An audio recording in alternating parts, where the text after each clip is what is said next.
All right, what's up? It's the witching hour. And tonight we got our guest, our regular co-host on. So let's bring him on, Mr. Jeff Tandy. Hey guys. What's up, dude? How's it going? Hey Carl. Doing good, dude. How are you doing? I'm good. Glad to be back.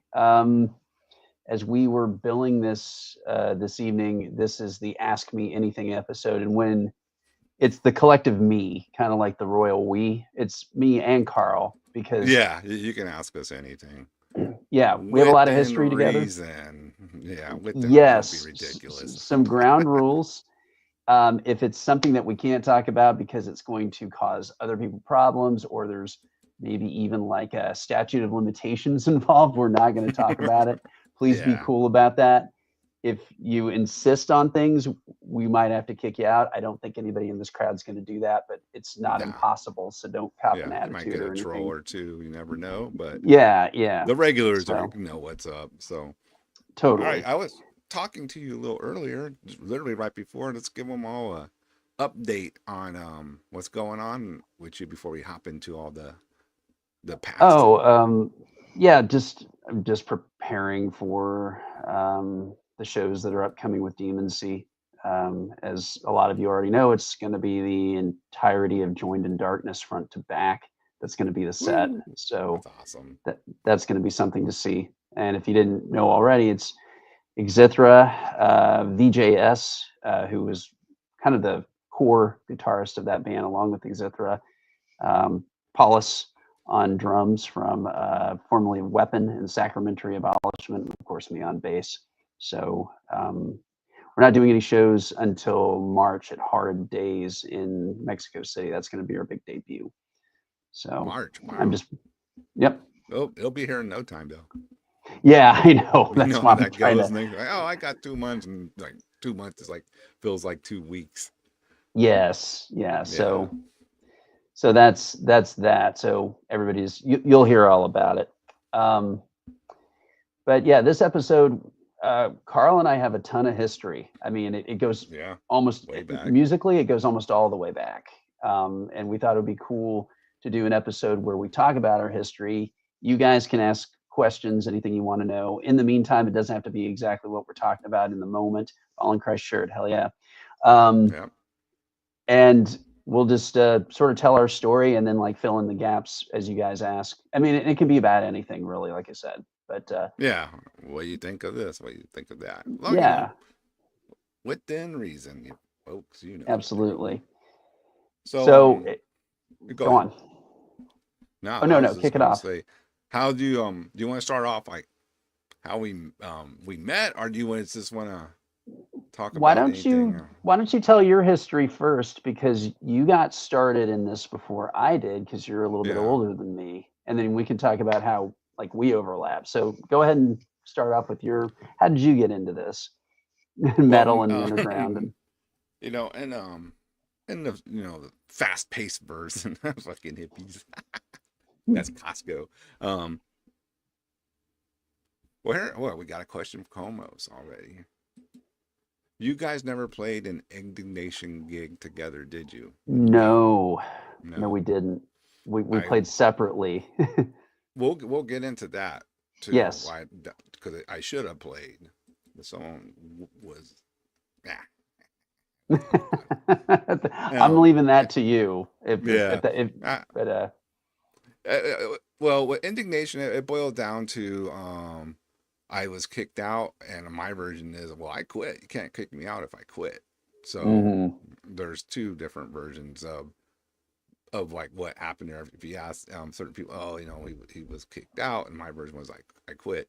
If I boiled down to, I didn't go to a recording session because I already did my parts, and Mhm. I won some tickets to a Spurs game, and I think that I was didn't like even remember this. yeah, I think that was like the final straw with somebody.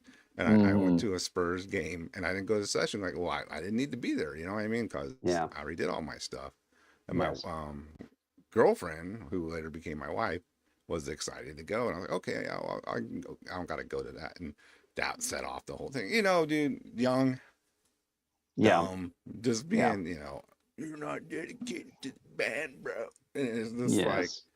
anyway, I got into metal probably through in the 70s, but not like heavy metal. I was more like, like the Kiss fan, I like Kiss.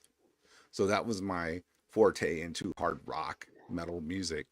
And then I had an older brother, and he had friends who were war metalheads. My brother wasn't. He tried, but I know what's up. He Hmm. wasn't.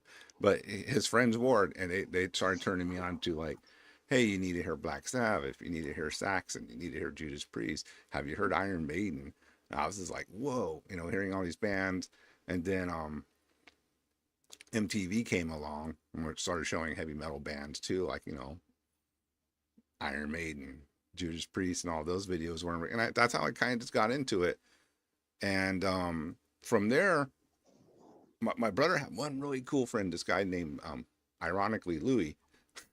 He was one of my Jeff. He was really cool, and he was like, he had a finger on the pulse. Hmm. Like he went to he would go to Hog Wild, Yeah. and and he told Bernie, he goes, hey, you should take Carl with me when we go to Hog Wild, because my brother is just tagging along, Hmm. and so I went with them to Hog Wild, and it was just like, wow, what is this? I would say this is like maybe 82, 83, somewhere in there. Oh my God, I didn't know you were going to Hogwild all the way back then, man. Yeah. That is Well, nuts. not like every weekend, back then, but I But was but like, I didn't know you ever had gone that far back. yeah, yeah, because of Louis. Louis Wow. knew about it. Hmm. And that dude Louis had the first issue of Metal Forces, the one where they had the what we would call clickbait nowadays. Murray quits Maiden on the that was on the cover of it. Was Oh yeah. and so I saw that, at his house, and I think that's how it came up. I go, where'd you get this? And he goes, oh, the store Hogwild downtown by San Antonio College. And I was like, oh wow, what? Tell me more, And he was like, yeah. So anyway, he got the first issue of Metal Forces there. Hmm. So that was more like gateway into more underground things going on in heavy metal. So yeah, dude, I was like, so that would make me about 82, 8, 12, 13-ish, somewhere in there, Yeah. going to Hog Wild. And I remember just walking to Hog Wild. It was overwhelming because like they had like a hardcore punk section, and I saw these like this rad fucking album covers, these mohawk Yeah. punks and artwork. I'm like, what is all this? And and of course, Louis was Metalhead. He goes, "Oh, that's that punk rock crap, man." He didn't listen to hardcore punk or any of that, dude. So yeah, that was like, and then I started, I think I bought the second issue of Metal Forces because it was out when we went there and started reading about bands. And I think I would buy like those comps, like Metal Battle and all that, and find out about Merciful Fate and Raven and all these different comps that were coming out. And of Hmm. course, I was always looking for, the heavier, harder stuff on the underground, like this is heavy. What's heavier than this? What's heavier than this? And started then, all the like, first Megaforce releases Metal Blade, you know, kind of a just, like, yeah, man, I knew if it was on, if it had important on the back or Metal Blade or Megaforce or whatever, something like that, I knew it was going to be a solid, like something I would probably dig. Yeah. So yeah, that's pretty much in a nutshell how I kind of got introduced to it all. Yeah. I mean, it's basically echoes my experience just earlier in time. That's about it. Yeah. To answer Zach's questions, like, did you get Metal Maniacs? Yes, I bought every issue at that time. Because I mean, that was a big go-to for thrash, and then quickly Oh for yeah. death metal in the late '80s, early '90s. Um, I always really held it against their editor, Catherine Ludwig, because boy, she was like woke before that was a thing, and she was a vegan, and she was very against deicide because Glenn did that Yes. interview about torturing animals. So deicide was blacklisted from the magazine. No interviews with deicide, which made me so angry at the time. But For yes, years. hmm, yeah. I don't think they ever got interviewed Mike in D Metal once Maniacs. was she was she flat? Probably. Probably. Probably She was very mid. She was mid. I'll agree with yeah. that. Yeah. um, I mean, I think I saw one picture of her one time, but yeah, I remember too she was very anti black metal, like the early stuff, because yes, yes. would make fun of like, Emperor and all that. And like would they have like one of their first articles that said let's play dress up in Norway or something like that? Very Oh yeah, they condescending. they they shit all over black metal, and that's pretty much when I gave up on that magazine. But Yeah. But I I mean, they were. believe, go ahead. I was gonna say they were busy starting to cover all that like muddled mid '90s shit from like Century Media, like Stuck Mojo and Machine Head and all that. So Oh yeah, those are oh, all in there. and yes, Yeah. So here we go, Jeff. Who would okay, you have chosen to replace Hanneman? it's a trick question. The answer is nobody. Slayer should have stopped. Oh, That's it. there you go, Disguster. You got your.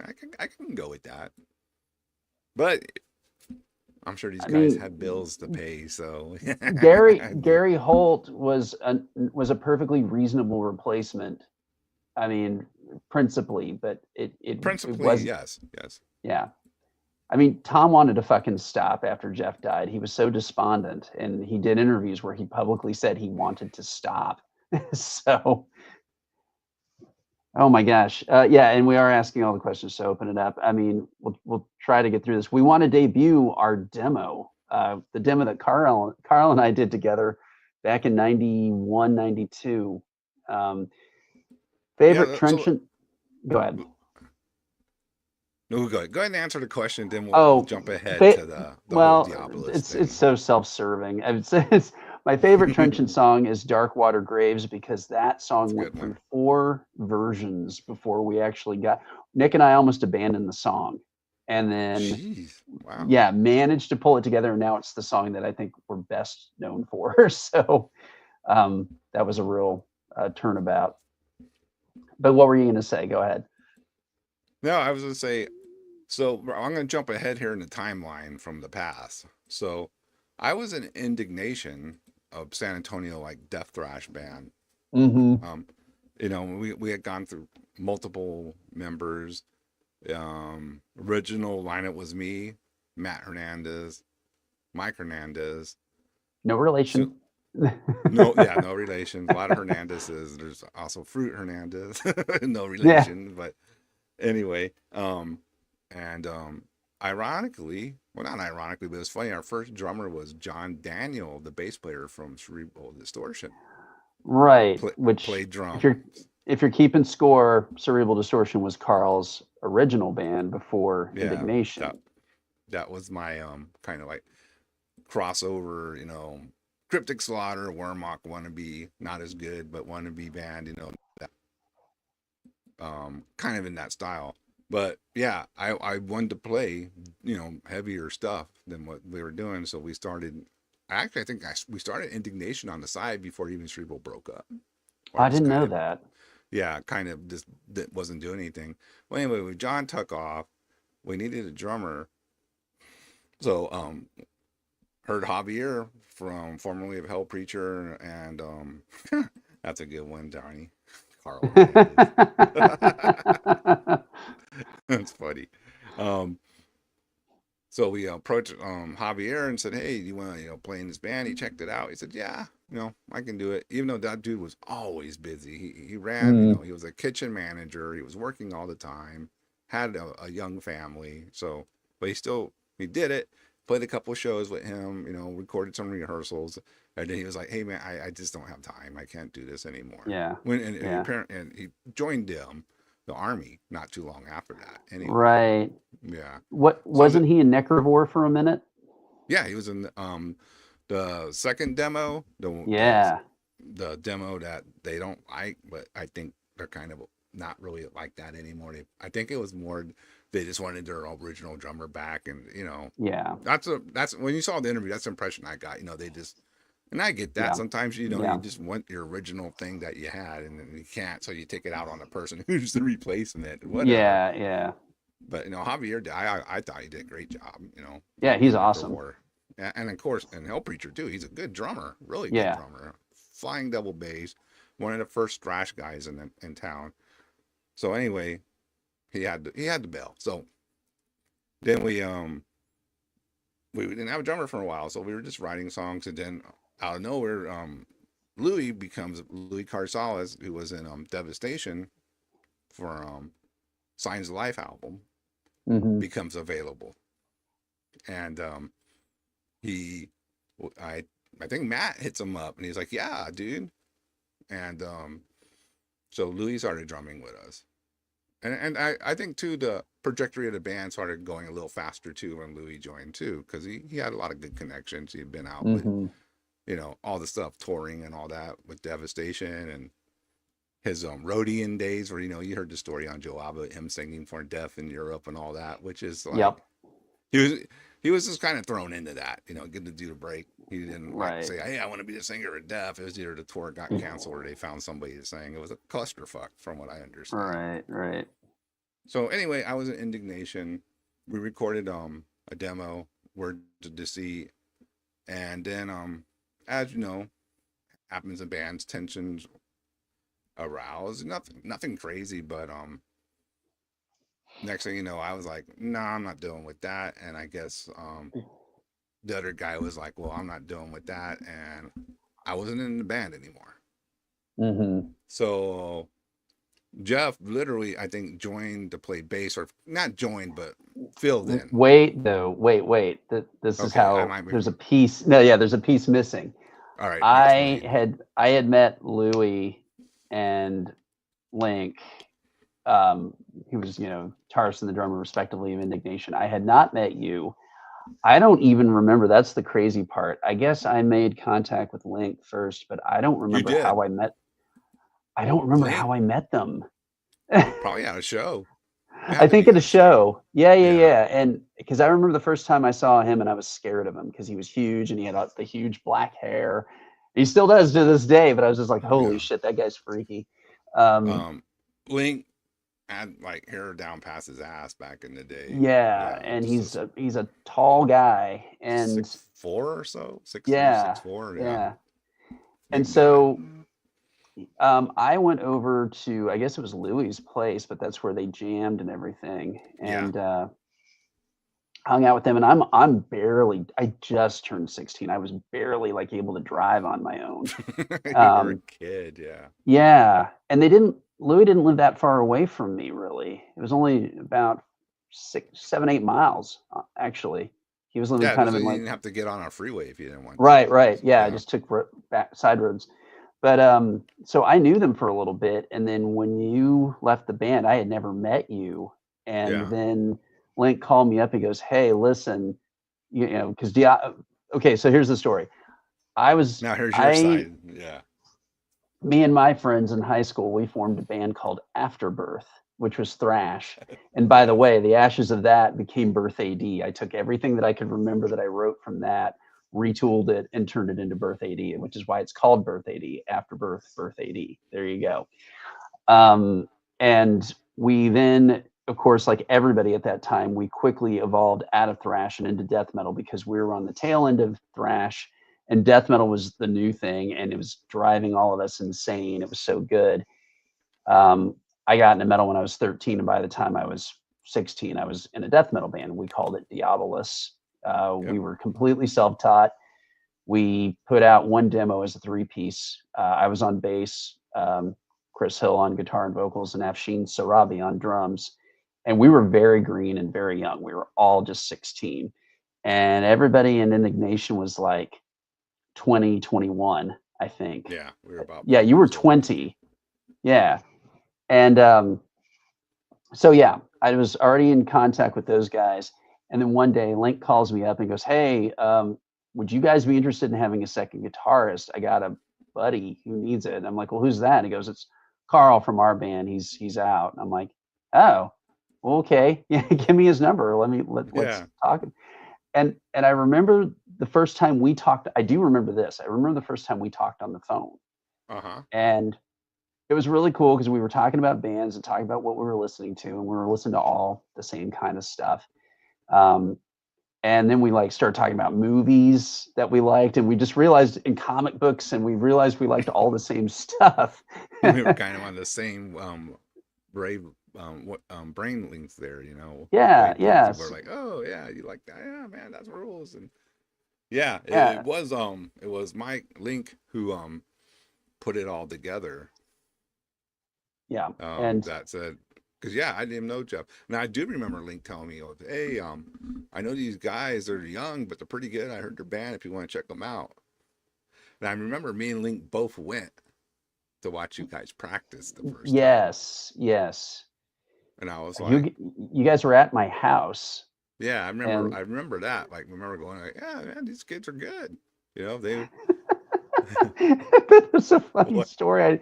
I just remembered after we finished practicing, Chris had a pretty decent guitar, and Link tried it out and played it, and then he was like, "Man, that's really cool," and he like put it down, and then after you guys left and we, we're all right, this is cool. Yeah, Carl's gonna work out. Chris turned around and went, "Hey, what the fuck?" And the string on his guitar was broken. It's like Link had broken the string and just put it back. That's a total And Link move, dude. I know. I don't even know See if you he later. realizes. Yeah. Fucking broke this string, dude. And that back then it was not like, oh, I will just go buy more strings. It's just like those are the only strings I have, So Hey, man. yeah. Off to a I mean fabulous start. it was just really funny. And keeping in mind we were practicing in my bedroom at my family's home, which was crazy. I mean, we didn't have there was no soundproofing, nothing. It was so loud. I don't know It how they was loud. yeah. They put up with it, dude. They let you Yeah, they do it. totally did. It was Hmm. incredible. They really shouldn't have. But there was no place to go back then. There was no School of Rock. There was no jam rehearsals that you could rent. We had Yeah. nothing. I Nope. mean, Either um, someone in the group had cool parents and would let the band practice at their house. That's usually how it worked out back that then. was that was really the story in the late '80s and early '90s for the most part. Yeah, I Yeah, mean, and the storage unit thing was out of the question. They weren't doing that back then. Nope. no, no. That a couple of bands attempted that in San Antonio, and I remember it never went well. The management was always freaking out. It was very, very rough. Yeah. Um, so Yeah. yeah, I mean, in my room, it wasn't that big of a room. It was just a standard kid's bedroom, and like the drums are like shoved up basically against the windows, and then up against my bed, and then the amps are shoved against the walls and my bed. So I'm like having to climb through things to go to bed at night. It was pretty I remember unbelievable. it was a tight squeeze in there. Yeah, And and I think I then remember too, we would sometimes alternate, right, between different houses to go practice. yes, Yeah. my parents couldn't take it anymore for a while, and then we'd go over to Chris, the guitarist's house, and we practiced there in his bedroom. His parents worked all day, so they were usually gone. And Chris had to actually dismantle his bed so that there was enough room. Like he basically pulled his bed frame apart, shoved that into the corner, and was sleeping on a pallet behind the drum kit. I remember you and Link came over for that one time, and Link was checking us out, and he like looked back there. He's like, "Is that where you're sleeping?" Chris is like, "Yeah." And he goes, "Man, that's dedication," Well, I mean, So it's funny, but it is true. Like, that was the type of drive and dedication you had to fucking get it done, right? And you wanted to jam out and be in a band. You had to, so it was tough, and you had to, do what you had to do to get yeah, that fucking jam session in. Like Disguster says, die hard shit. Yeah, yeah, yeah. I mean, we really. I mean, I'm not going to misrepresent myself. I came from a nice neighborhood and a good family, but even then, to do metal, to be in the underground back then, there was like no apparatus for that at all. You had to invent it yourself. We bought our drum kit at a pawn shop, and it was probably stolen. And it was only like a four piece too, and it was really insane. Um, just this was more early 90s when we were doing this, James. It wasn't quite 80s anymore. Yeah, I would say we both kind of like in our respective ways sort of became active in the late 80s with bands and the Yeah. music in earnest. But no, it was like Diabolus was formed in 91, 92, right? 91, Somewhere in 91, there. 92. We Yeah. formed in 90, and then we did the first demo in 91 on our own, and then the second demo with you in 92. Now, the thing you got to also remember is that we didn't go to a studio or anything. We recorded the Yeah. drums on a boombox. We just put a boombox in the middle of the room. It's a dressed up rehearsal demo basically. And I figured out on my Sony stereo that there was like inputs that like you could actually like do like basically like this really weird janky multi-tracking with your stereo system. And pretty much You I used was to be like, able to, you could manipulate them back then to do that type of yeah, stuff, though. The yeah. equipment was better, I would say, back then. The Yes, home very, stereo very equipment. more versatile. You could definitely do a Hmm. lot more multimedia if you knew what you were doing, and I barely did. So we were basically just redubbing layers on top of layers, and after a point, we couldn't control it as far as how it sounded. So it came out the way it came out. You know, I mean, Uh, it's a bedroom, demo from the early mhm. 90s. Yeah, and I felt like we were late to the table. You know, death metal was already codified with Morbid Angel and Deicide, and we were hugely influenced by those bands, and then really got into immolation in a big way when that came out. Yeah. Um, so we recorded those Gone in demos. possession. So this is so Yes, great. Yeah. and while we're talking, guys, feel free to ask your questions. We'll dive in and Yeah. interrupt. We kind of just set up the foundation. So y'all can Yeah, kind of get the background how all this came together. But yeah, now's the time yeah, to start yeah, asking some questions about yeah, how it all happened or whatever you want to ask. yeah. What's up, Hey, y'all? Evan. Okay, that's a good question. We're talking about the history of the bands that we were in. um, Diabolus had a very short life and a quick death. We played Yep. 3 shows. I recall this. We played at the DMZ over on the south side. That was the south side, wasn't it? Kind of Or was it more southwest, the right, right southwest? on, Yeah, yeah, bordering on both of them, really. yeah. But yeah, Gang controlled area. oh for sure. Yeah. Let me Um, here we go. Check this out. yes. Okay. So from left to right, that's me on bass on the left hand side. That's Chris Hill in the center, and that's Carl on the right. And Afshin in the back Afshin. on drums. Yeah. That was our debut show. We opened for Crucifix from Dallas, and we were also supposed to be playing with Absu, but they canceled last minute, and that was the first time we were gonna ever encounter Absu. And I wonder how that would have been different if we had actually like played with them and met them then. I mean, it probably would have ended up the same since we know them now, but you know Yeah. what I mean. Probably just would have Um, I think skyrocket or propelled certain things a little faster probably if we would have met them guys. Yeah, that show was really cool. It wasn't like super well attended, and we Oh, opened, but it it was was the part. underground. Yeah, There we go. but Here's the the flyer. yeah, and the part that was really really cool about it was, oh yeah, Toxic Confusion was the middle band. Um, Yes. I remember yeah, them. and they were local.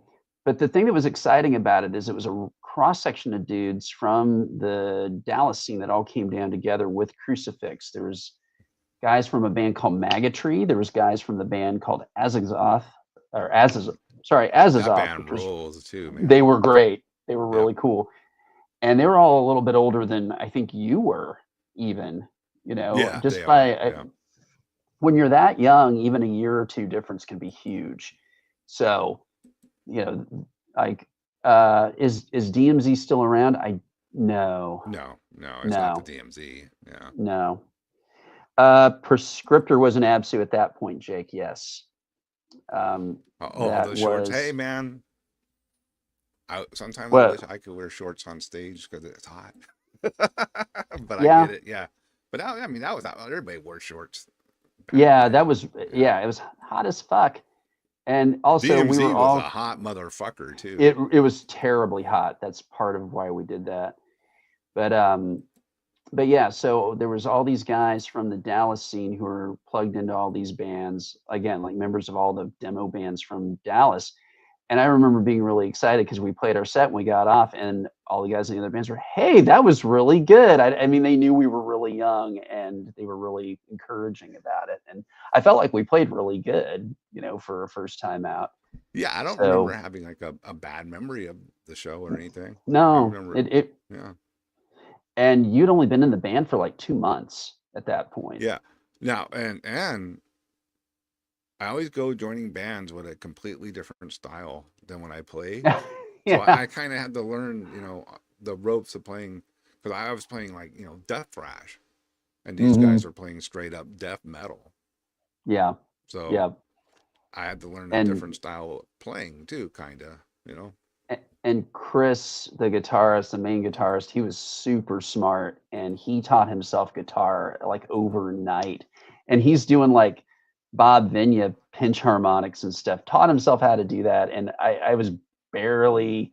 I had learned guitar like through lessons and all that normal crap, and I knew how to play like rhythm guitar. And he was just Yeah. running circles around me in like about 3 months. It was No, Chris ridiculous. was one of those guys that was really good, really fast. Yes. And Afshin yes, too. Go yeah. on. No, they're asking. Yeah, it was a more of a punk club, death Yes, metal. it But they would was. book metal shows. But yeah, Mhm. it was a Yeah. chainsaw club, Tony Yeah, Chainsaw. Tony So Chainsaw. But yeah, so yeah, you had a steep learning curve because Chris was already like fully formed when you came in. We'd already worked on stuff for about 6 months and gotten it all locked in. So yeah, you were coming in on that. yeah, I And think I remember Chris like making a comment like, "Oh, you and thrash" or something like that. And I was like, that's what I yeah. like Dark Angel. Like that's where I came Yeah. from. Yeah. But it's always What good, the what beer does he drink? Who? Me? well, I can I don't answer that actually. one. Yeah. Yeah, Jeff doesn't drink. No, not generally. There's rare exceptions, but I only drink what I'm handed, and it's usually by Marduk. And they're like, "Here, drink with us, okay?" Yeah, It's like that. you're not gonna tell him no. No, no, no, no. But Like I when mean, Daniel forced the vodka in my face, I was just like, well, I'm gonna have to take a big chug of this because yeah, I'm not gonna tell. Yeah, I'm not gonna tell Daniel. Good show. All yeah, right, cool. good show. Fucking drink this, you fucking pussy, you coward. No, but No, Ryan, we're okay. not talking about that. So Did you yeah, both no. play in Krieg to what? What I Where missed where it. where's the Oh, question? Is it okay. up or down? It's down. Said, let's see. Did we both play in Krieg together? No, we did not. No, different times. Yes. You played at the Sacrifice of the Nazarene Child Festival with Krieg, right? Yes, wasn't it the first live Krieg show? I think it was. I'm Maybe. not sure. It was I don't me, remember. Alex, and Bernie from Canada. Lust Bernie on bass, me Yes. on guitar, Alex on drums, and Camille on vocals, obviously. Yes. Who was in your Um, version of Krieg? in my version, well, it depends on. I mean, it was the European version. It was me on guitar, which was my first ever time playing guitar live on stage, and I had to do it last minute. I wasn't supposed to be doing that. I was playing bass. And then it was Steve Kerr, who's now of Gallows Booking, but he's been in a ton of bands over in Germany. And then Uh-huh. Honza Kapak from the band Avenger from the Czech Republic, who he's awesome, really great drummer. And then of course Neil Imperial on vocals. Um, Badass. yeah, Avenger that was rules. I need to break out some old Avenger. I haven't jammed that in a while. yes. And to answer your question, Mike, if we met again and you're wearing a Marduk shirt and offer me a drink, I'll accept it. I do that from time to time. So Okay, here's who was the most underrated Texas metal band? most Underrated. underrated from Texas, I would I got say my answer. probably. I would say probably Blood Spill. What's I'm gonna yours? go Cyrenax. Okay, I didn't really follow Cyrenax. Uh, Yeah, that you need passed a me. you need to check out the Battalion of Death demo. I'll send you a link. Yeah, I should pay It, attention to it. it's really fucking cool. I mean, yes, it's a little more not on the fucking level of Bloodspill or Necrovore and heaviness, but 85, it's pretty ripping. Yeah, Pretty fucking ripping. yeah. No, I should revisit it. I know I heard it. I've heard it. It's Oh, I'm just sure you heard it. Yeah. never stuck with me. We should go ahead and actually, since we're talking about Diabolus, let's go ahead and show people what we're talking about. This recording barely made it out to the light of day. There was only a handful of people who ever even Yeah. really heard it.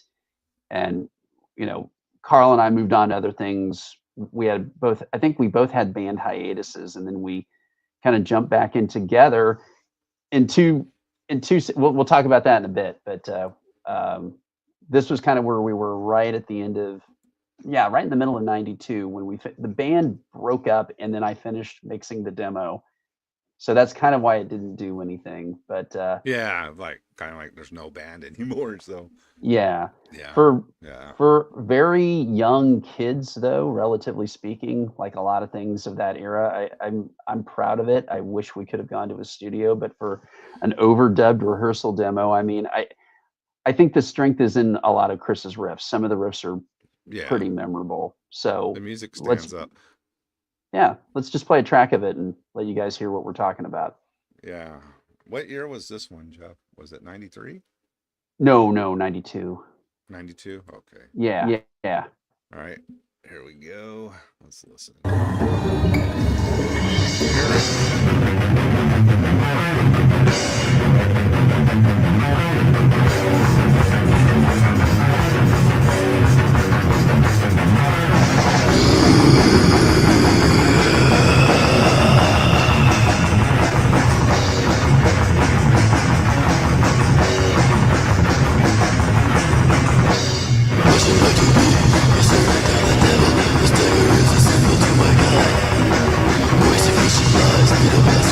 Retrospective for my sacred side.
All right, there you go. Yeah. it's Now you know oh, that actually is better than I remember it, Jeff. I didn't it's listen to it purposely because I wanted to get a fresh ears on it again. yeah, I was like, this is actually all right. It's, Yeah, I I mean, mean, the only I hear things that are worse. You know, come on. the only thing it's lacking is just a better mix and more EQ. That's really where I think it I mean, it needed that. The drums in particular are very, very roomy, and Yeah, that's it's just one of those things. But hey everybody. I'm just trying to look back at the comments in the chat. Let's see. there's Averse one. Sefira. No, okay. Uh, Metal Enema was my radio show, and it still is. I have a podcast. It's now on at metalenema.com, all one word, Metalenema, like metal enema, metal up your ass. Um, that is how Averse Sefira formed. Me and the guitarist from Averse Sefira had the show together on college radio on FM in Austin for a few years, and we formed the band on account of that. So that's the story behind that. Um, so getting back to it, Diabolus, I was taking account. Yeah, we played the show with Crucifix at the DMZ. Then we played the Correct. Cameo Theater. You remember that one with Severance. And for the Is life of this me, I it? can't. Yeah, that's it. Yeah, it was Indignation. Well, Severance ended up on it Negative. later, but it was Indignation, Diabolus, and then Severance ended up on it, and like the So poster got negative reworked. wasn't on it after Negative all. was on it too. Okay. Yeah. So that was our one and only time ever playing the Cameo Theater, the same stage that Slayer and Metallica and Celtic Frost played in their heydays, and like their glory days of the, I'm trying to like think. 85. No, I played the cameo at Indignation, but I think that was Oh, you maybe did? Okay. the second time I played the cameo was this Okay. show. Yeah, I Yeah. got a lot of cameo shows under my belt, but yeah, just to play Yeah. that legendary stage for San Antonio because all Yeah. the bands that came to there. Woo! Yeah. And it was not a huge show. I mean, there's probably about 40 people, something like that, and they were really into it. Um, and so that was that. And then we played Wackies long before it became Limelight down on St. Mary's. And Yeah. it was us, and I don't remember who the middle band was. And then there was this piece of shit band from like the Gulf Coast called Corpsic Rot. And you want to talk Oh, about those guys were assholes. weren't And I kind of remember that, like not liking them they're, dudes or they're just whatever. sleaze bags. And like, think about Broken Hope, except like even more budget, like, Broken Hope from Temu or whatever. That's what they were like. The show was really poorly attended. I remember Chris, you ended up buying Chris a 40 at his request, and he got lit. And he ultimately, like, we decided to leave the show because we played and we hated it. And as we were leaving, Chris leaned out the window and said, "Fuck you, you pieces of shit," to Corpsic Rot. So that's all I remember about that one. Some friends came out. Our buddy Chris Hayner was always there. He was the one dude who was like on the ground floor with Diabolus. Why did your band and DJ co-hostship with Sanguine Agapornis in around the same time frame? Is you mean ending it with the Verse Sefira? Yeah, I'm not sure what. If that's Yeah. what you mean, it's because he wanted to stop all of it. He wanted, I guess, and our collaboration had come to an end. We were not on bad terms. I figured I'd have to answer this question anyway, so I'd give it Yeah. a little bit of Yeah. thought. Yeah, he and I were not on bad terms when we ended, but he was just exhausted, and he did not have just the nuclear furnace of desire to do this the way I did and always have. In fact, he told me that when we were kind of signing off. He goes, "Man, you're a lifer, and I just cannot keep up." And I think he was kind of, I don't know, a little bit shamefaced about the fact that he couldn't, even though I wasn't shitty to him about it. And so, yeah, he left it. He basically just wanted to stop working on stuff with me like that, and because he Well, just didn't didn't he want to do too any of like it. get a little like how things were going, like all of a sudden bands like, Knock Mystium were like, ruling the American scene, and he was kind of like, what's going on here? Like, why are these bands? And this wasn't That black metal Knock Mystium. This was, the hipster version hipster, of them. not Yeah, Comisium. basically the hipster invasion. I thought I remember Yes, you telling me something like that too. Like he didn't like what was going on and that was whatnot. a big contributing factor. I'll tell you that story quickly. Um, yeah, it was really frustrating always to be an American black metal band, and it wasn't getting any better even after in that regard, even after we got signed to Candlelight. Candlelight did some great things for us, and we were starting to really climb that hill. Um, do I remember my first show at the Rabbit playing or attending? Are you talking about the White Rabbit? I never played the White Rabbit until we opened for Dismember with Imprecation back in Wow. August. Um, You know what? I can't tell you my first show. I can't remember the date, but I know the first band I performed in at the White Rabbit would have been Thornspawn. That I know. okay, that makes We sense. we played there once, I think, Yes. over there. Yeah.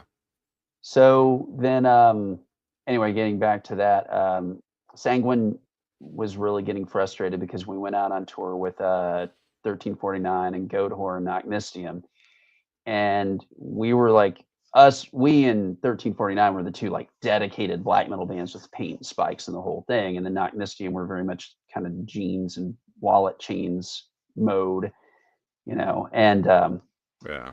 but they had a much more visible following at that time than we did.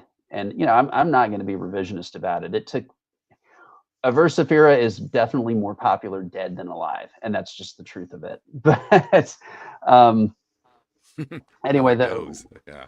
Yeah. the Van Gogh effect. Yep. But anyway, Sam, that's his real name. He got more frustrated after that tour, even though we did all right. We actually got a foothold, but he just really didn't like the way things were going. And what finally tore it open for him was that we had a tour getting put together, and it was going to, because Absu became our label mates on Candlelight, which was really exciting. Oh yeah. How And cool is that? and a tour came up where it was going to be Absu, Destroyer 666, and Averse Sefira, and we're like, this is a no-brainer. And people were really, Yes. really excited. People were just freaking out. This was That's like 2008. top tier destroyer era too, in my book. Yes. Like, like Yeah. that's when they were like the fucking beast of a band. Yeah. Yeah. Actually, I want to say this is 2010, maybe. I think it was 2010. Yeah, thereabouts. Anyway, Candlelight put that together. We were psyched. We're like, all right, we're ready. And then Destroyer pulled out of the tour before it even started, like months before. And we're like, okay, what metal band? And I'm on the phone with a prescriptor about it, and he was like, we're trying to get Zamiel, or Zemiel, as some people call them, onto the bill or something. We want somebody good as the middle spot to replace Destroyer. Candlelight comes back and goes, hey, we're going to put Abigail Williams in the middle slot. And we're like, Oh, I remember you telling me now. and Oh I'm like, yeah. over Ugh. us? And they're like, yeah. And I said, no fucking way. And I said, why? And they're like, well, they had more, I don't know, they said something along the lines of like, oh, well, it's just numbers. They had more downloads than you or whatever. And I literally said, I don't give a shit. It's like, we're Everybody not breeds. playing under That's them, horrible. period. It's Yeah. like, The fuck. we're not doing it. And it's like, and if you can't, it's like, I don't want to be on a bill with them at all. But if you're going to do it, we're over them. We're a middle band under Absu or nothing. And they said, no, we're not going to do it that way. And I said, fine, we're not on the tour anymore. We dropped off. And pretty much at that point, Sam just did not want to tour anymore in the States. The last Abigail was pay to play. I don't know about. Yeah. Who Okay. knows? But all I was going to say was just that we did series of other regional shows for ourselves in Texas and elsewhere. We did go over to the UK with Gorgoroth and were direct support for them, which was actually pretty fun. And then pretty much, we got to that point in at the end of 2010 and Sam was just like, I don't want to keep trying to tour. And so we're like, okay, we'll put it on hiatus. And then we thought we would get back to it with at least another album. And then we just didn't. And we had to just finally call it. So anyway, that was, Abigail Williams paying to, I can't say for sure. I'm betting they did buy onto tours at the time. Yes. That's probably why they were so adamant about having them in that Yeah. spot. I mean, because Yeah. they were going to pay a bunch of Yeah. money. Oh yeah. And I'll say for the record, because I'm not a hypocrite or anything. I ended up being out on tours with Abigail Williams doing crew for the bands headlining over them, like Marduk and things like that. And Ken, the main guy in the band, he and I always got along. He was always respectful and he was always a team player. So I don't want it to, I don't want to conflate the two things. But he knew I did not like his band at fucking all. And I never hid that from him, I think that's a funny thing. Sometimes I think, maybe people can't figure out, but there's plenty of people in bands that I like, but I don't like their bands. Yes, you know what I mean? That's a reality. Yeah, I think that's a cool dude, like cool dude, whatever, but the band's fucking terrible. Yeah, it's just how it goes. And they probably feel the same way about me and my bands, or, who knows, that's not your cup of, but, you learn how, you get along with people, not, maybe when you're 15, what music do you listen to? But, as adults, it's either you like that person or you don't. Yeah, precisely. Although that is never an okay disclaimer for why you should, why a band deserves recognition. Oh, they're cool dudes. It's like, yeah, everyone in the scene's a cool dude. Okay. Yeah. It's like, that has nothing to do with anything. It's like, okay, fine. They're cool dudes. Band sucks. That's just all there is. I'm not buying their album because they're cool dudes. Exactly. Are going to see them live. My hardline response is being cool dudes didn't get a Slayer. So yeah, those guys were oftentimes known to be dicks, and look where they ended up. They were the blueprint for being dicks and getting what you want. Yes, yes, they're even dicks to their fans sometimes. Oh yeah. Kerry King was that. Yeah. Kerry King was a dick to Ross at Lemoore when they played there, and that nearly ruined Ross forever. He was like 16. That was no shit. Yeah, Ross from Immolation. Kerry was a dick to him. Like, Ross spotted him and went up and very politely asked him for an autograph, and Kerry agreed to sign it. And Ross had a pen. He basically just angrily signed it and threw the pen at Ross. If you can imagine that. Such a prick. That was horrible. It's like, it's one thing if your fan's being an obnoxious asshole or, encroaching and just not taking a hint. But Ross is, everybody knows Ross. He's a super nice guy. Ross is like a super nice guy. He wouldn't. Yeah. Yeah, he wouldn't act like that at all. That's fucked up. Super Kerry King. Yeah. Oh, well. So, anyway. Yeah, I wouldn't be surprised that Abigail Williams paid, because a lot of these bands, you always have to wonder how they get on this tour. It makes no sense. Yeah. They pay to play, they come from money or something, and they can afford to buy on tours that basically they pay for the tour, Yes. Yeah, Slayer giving all the for real bands always got on Headbangers Ball and just gave Ricky Rackman the worst time. It was so funny. He had nowhere to go. They all knew he was just a hair metaler from the LA Strip, and they were like, "You're not fooling anybody, buddy. You don't know anything about our fucking band." Yeah, they would just completely mess with them. Slayer. No, your leather jacket isn't gonna fool anyone. You own the fucking cat clip. Come on. Yes. Yeah. Poser alert. So, since you guys seem to like the Diabolus, let's go ahead and just keep playing it, and we can talk a little more about where we went from there afterwards. Let's play the next track here. I'm just going to hit play right where we left off.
All right, there you go.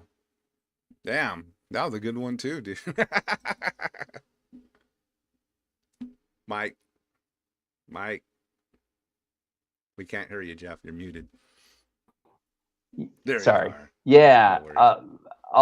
All it really needed was just some better EQing and like kind of retreatment of the drums. Yes, that is the only thing. Well, there's a demo before that, and at this rate, with the response, maybe we could put a little compilation out or something. I was gonna There say you is could one. probably put both demos out if someone wants to on Yeah, one, thing. yeah, maybe clean it up a little more. Yeah, I But send it to one of these remastering experts, can clean it up. yeah, Chris Chris didn't do anything other than Diabolus. Afshin went on and played in some cover bands, like and did like made money playing weddings and things like that, but never in metal again. And those two Yeah, he kind of guys, checked out, right, of metal. yes, and those two guys basically learned how to play their instruments together in real time. Afshin had never played drums. Chris had never played guitar. I'd been playing guitar for about a year, and that was it. I mean, it was insane watching those guys actually buy equipment and then just learn to play. Like what you're hearing is a band of kids who had only been playing a year. Seriously, about a year and a That's half. Yeah. yeah, pretty damn good. Um, And you brought in the old guy me to go crazy on the whammy bar. yeah, yeah, yeah. And That's basically what I was doing. just to fact check that one, your original solos, I had captured them on a multi-tracker um, after the fact because your solos didn't make it onto the recording, and I wanted them to be there. But then I punched you in, and I didn't have enough gain on it, and they didn't come out very good. And I remember about a decade ago, you and I We got uh, together, right? we got together and I recaptured new solos so you could have it be the right thing, have, and have they the came out a solos lot on there. cooler. Yeah. Yeah, I Um, think it was worth the wait, I guess, as they say. But yeah, I remember yeah, going up to your house and throwing the solos real quick over yeah, and it came out much better that way. I've got a bunch of blank them. tapes. Um, to answer everybody's questions, because a couple people were referencing it, this is a funny story. No, we did not know about Beharit at that time. Not at that time, no. The vocals were completely influenced by Dawn of Possession. Um, And the funniest part is that we were originally called Beharit before we ever did anything. We were going to be called Beharit, and then we found out Beharit existed, and so we changed to Diabolus because both those names were in the book, the Satanic Bible. And then it turns out before Beharit was Beharit, they were Diabolus. So we basically swapped names without even realizing it. So Isn't that crazy? yeah. Wow. Fucking So nuts. yeah, and that was a crazy thing. That I mean, believe it or not, picture a time where, uh, we were active and we saw an ad for this band called Beharit, and we're like, what the fuck is this? It was a Right. brand new thing, and they were contemporaries of ours. That was weird to like be contemporary with something else like that. I think we're all the same age. Oh, Um, check this out. Here's a favorite band in Austin right Favorite now. band in Also SF. Austin right now. Oh God. Um, I pay attention to so little. I'd have to say Serpentian is definitely doing the Serpent. most Yeah, they're respectable. up there. Yeah, I'm gonna go. Serpentian. I'm gonna cheat. I'm gonna go for Austin for me. I'm gonna go trench warfare and trench. Oh well, thanks. I'm not gonna pick either or. That's in San Antonio. I like Black Jackal. I like Yeah, Black Jackal. Yes, I I like like Black this newer Jackal. band Worm King. That's coming. Oh, It's I haven't coming heard it. out. Yeah, Okay. yeah. Um, If you're current bands, yeah, check out Worm King. They're pretty cool. Pretty cool. And cool. then I there's go ahead.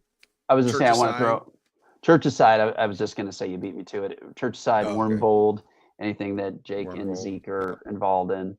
So, It's always like the same people though, right? Kind of like just in different projects and bands. yeah. Now, what is this guy up to? Carl, what's up, Home Silic? Don't be a pose. What's up, Frazier? Okay. That's our boy. I Right made on. something for Frazier the other day. Let me run it real quick. Okay. It's not as awesome as Poser Alert. It's nothing's ever going to be that awesome. But this is for you, Frazier. Hey, that poser! You're a pretty stupid snake! Hey, that poser! I'm going with his high So I took my time to make something for Frazier. Isn't that sweet? Erica's friends with one of the girls from that band. Cycle Cycle sluts, Sluts yeah, from fucking yeah, yes. hell yeah, Yeah. yeah. You can't play Um, their whole video; they'll fucking take your video down. oh, The that cycle sucks. sluts, Yeah. yeah, Um, well, and I'm sorry, were you guys asking favorite bands of all time or current? yeah. I went 'Cause current. I mean, all I time. went That's current jeez, too. yeah, Necrovore yeah. from San Necrovore's Antonio always gonna for sure. always a Necrovore, El Preacher, Blood Spill. Um, and I think Don't even get me started with the hardcore Watchtower from bands. Austin. Yeah, Watchtower, Cyrenax, yep, Militia, fucking rules. Militia. Yes. Yeah. They're still fucking spot on, dude. No kidding. Those guys are awesome. Yeah, Yeah, Mike go can see Militia. fucking do it. Yes. Yep. So, anyway, getting back to the timeline, we put that demo out effectively posthumously. I had to nearly force Chris at gunpoint to do those vocals, and he did a damn good job considering that he did it Hell under yeah. duress. And then again, you put your yeah. Wait, yeah, put that back up. I just want to fuck with the chat. Here Yeah. we are, a bunch of goofballs right This here. was me. This is the three of us in my bedroom. As you can see, the drums are right behind us, and then right behind the three of us is my fucking bed in the Yep. corner of the room. Um, and that was just us screwing around like one afternoon. We weren't Yeah, even we're we being weren't even jamming jackasses. that day. I don't even Um, remember that. Yeah. yeah, I got my Beastie Boys Check Your Head tour shirt. I'm probably wearing a Cowboys or Spurs starter hat. yeah, and And that's about all I can remember, you know. yeah, and you had a Charvel guitar, and then Chris had just gotten that Ibanez that he really really liked because those were very playable guitars. And That I had remember that my Ibanez he had inspired me to go buy the RG. right because it was so thin and Yeah, and it's playable. so easy to Yeah, playable. Yeah. yeah. We didn't show So this, our first demo cover.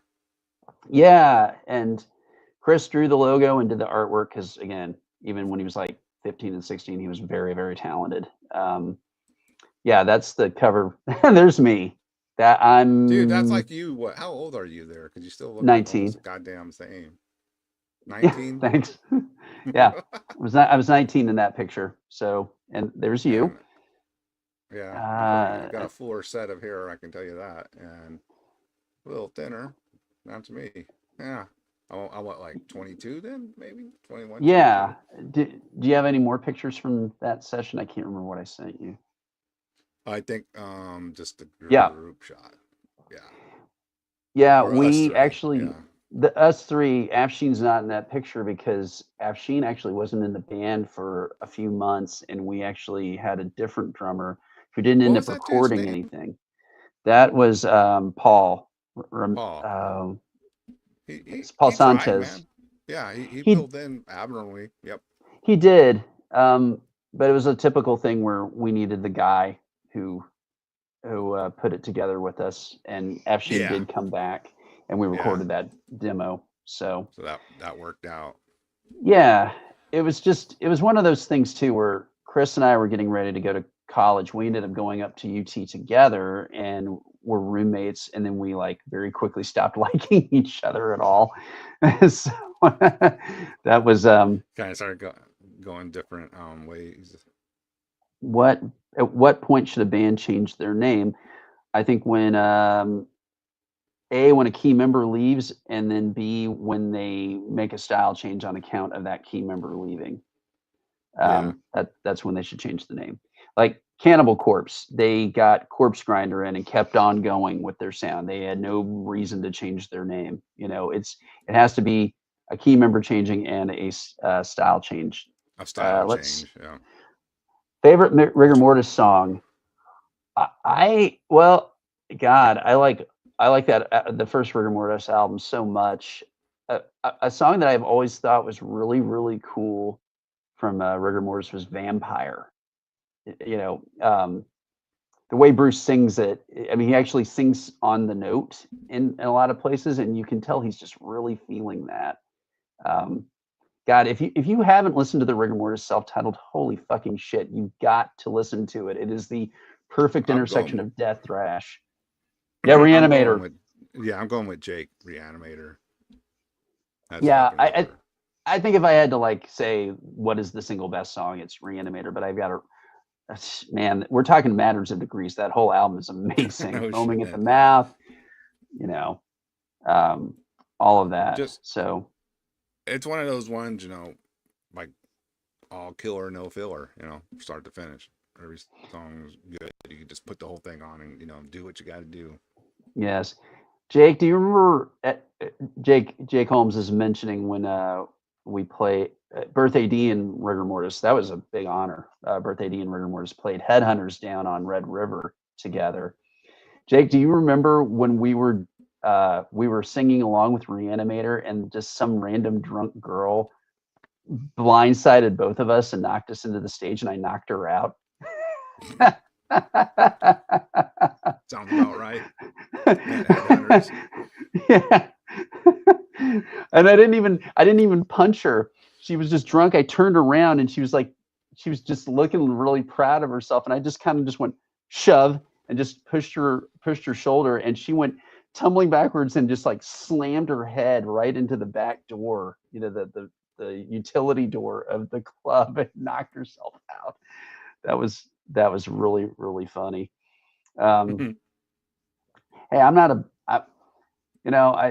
I consider myself, relatively speaking, a gentleman, but if you're out of line, you're out of line.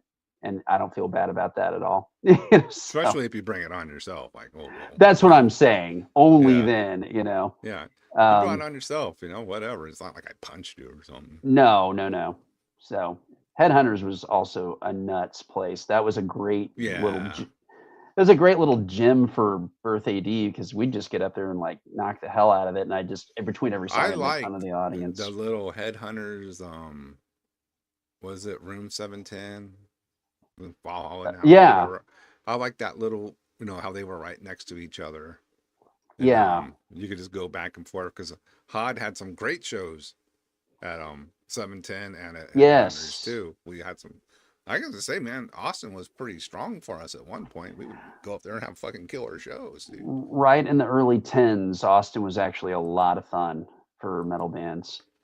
Yeah. Okay, what is my favorite Imprecation song to play live? Now you're asking good questions. There you go. Yeah, Baptized in Satan's Blood.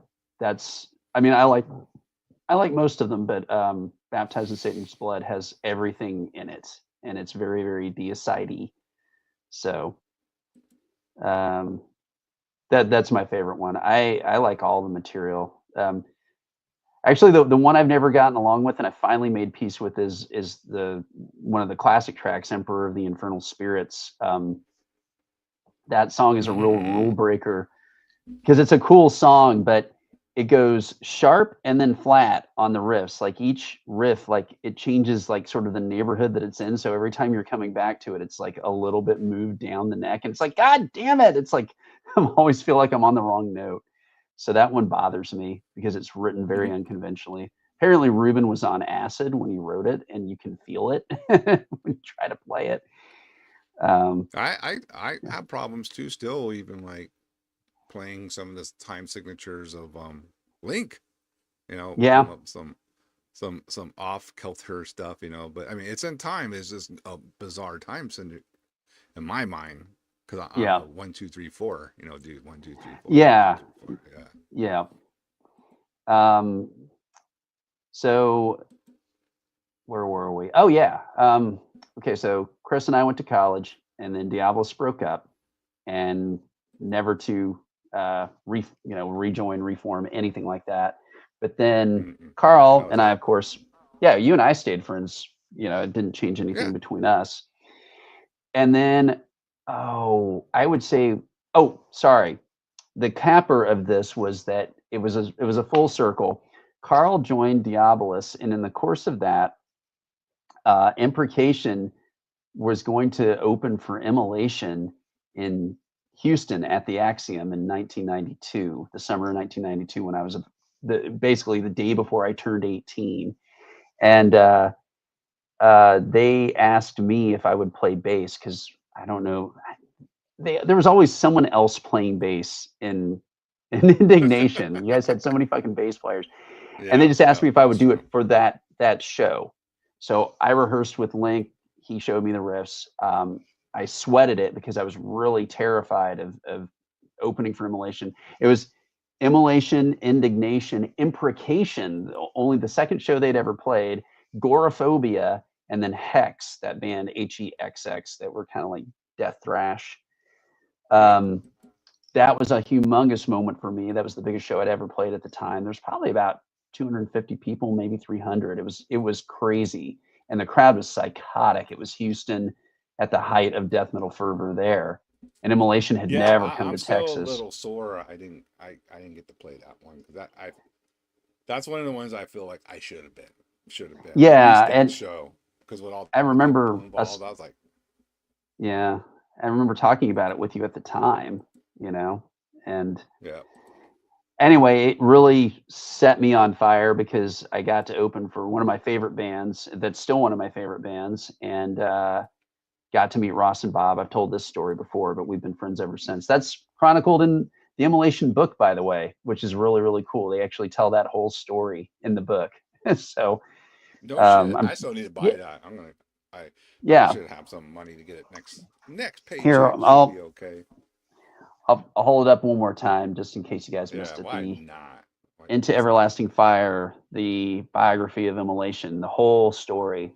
I'm in it. A whole lot of cool people are in it, and of course, Immolation's in it, and they tell lots of great accounts of their times on the road and the creation of their albums and everything else. While I'm here talking about that, I'm going to bring up something that's kind of that's completely unrelated, but it's also a book. I was going to ask you about that anyway, so this is perfect. Okay. This may be confusing for some of you, but I had a comic strip, a heavy metal comic strip that was only on Facebook for years, and it was about my cat, who died back in August. A lot of you guys heard about that, but everybody insisted that I do a print edition of this book, and I'm so glad they did, because here it is. It's Splendid's book, and it is actually a 200-page. I mean, it's like, kind of remember the old Garfield books? It's like that. Those roll. Yeah. Strip. So, comic. Yep. Old school paper comic strip. Yeah. So it's all the comic strips. It's all 101 comics that I did. So, and it features lots of in-jokes from metal bands, and it's got and all that. Right? Yep. I make fun of Phil. I make fun of Dave Vincent, and there's the sticker sheet that it comes with. Let me put you And solo so everybody can see a really good. okay, yeah. Thing. Yeah.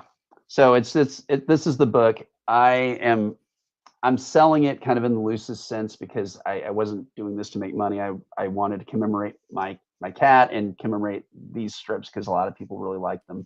So if you want one, if you go to the Birth A.D. Bandcamp at birthad.bandcamp.com, for the price of postage, you can have this book. And donations are accepted and appreciated, but not required. So How anyway, cool is you can that? get Yeah, all it's a real these. book too. Yeah, it's a real book.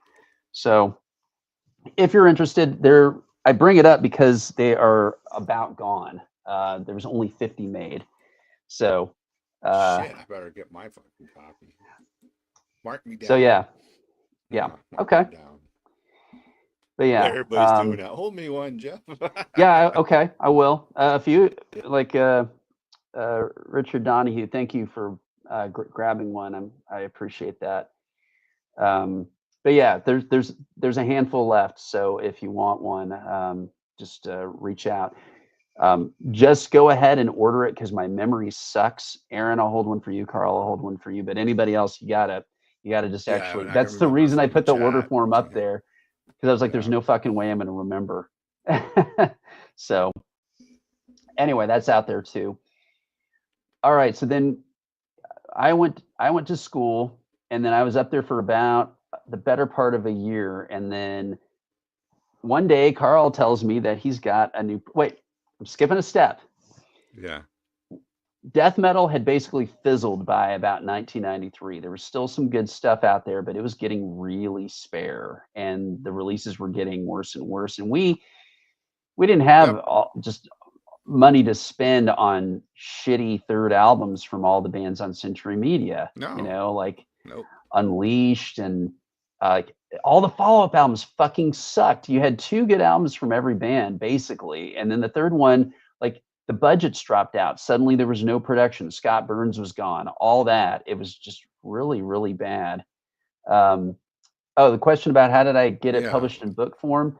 I used a really great company online called Mixam, Mixam. They are a self-publisher, and they use AI to like help you assemble the book. So I basically just, collated the strips together, I should say, and pretty much just put my credit card in there, and they printed me a book, and then I just got the stickers printed through Rockin' Stickers, which is a good sticker company online. So there you go. Yeah. But there was not a lot going on. It was all Biohazard and Typo Negative and and then White Zombie and then subsequently Rob Zombie. That's what was going on in American metal for a while. That kids. Pretty much is true.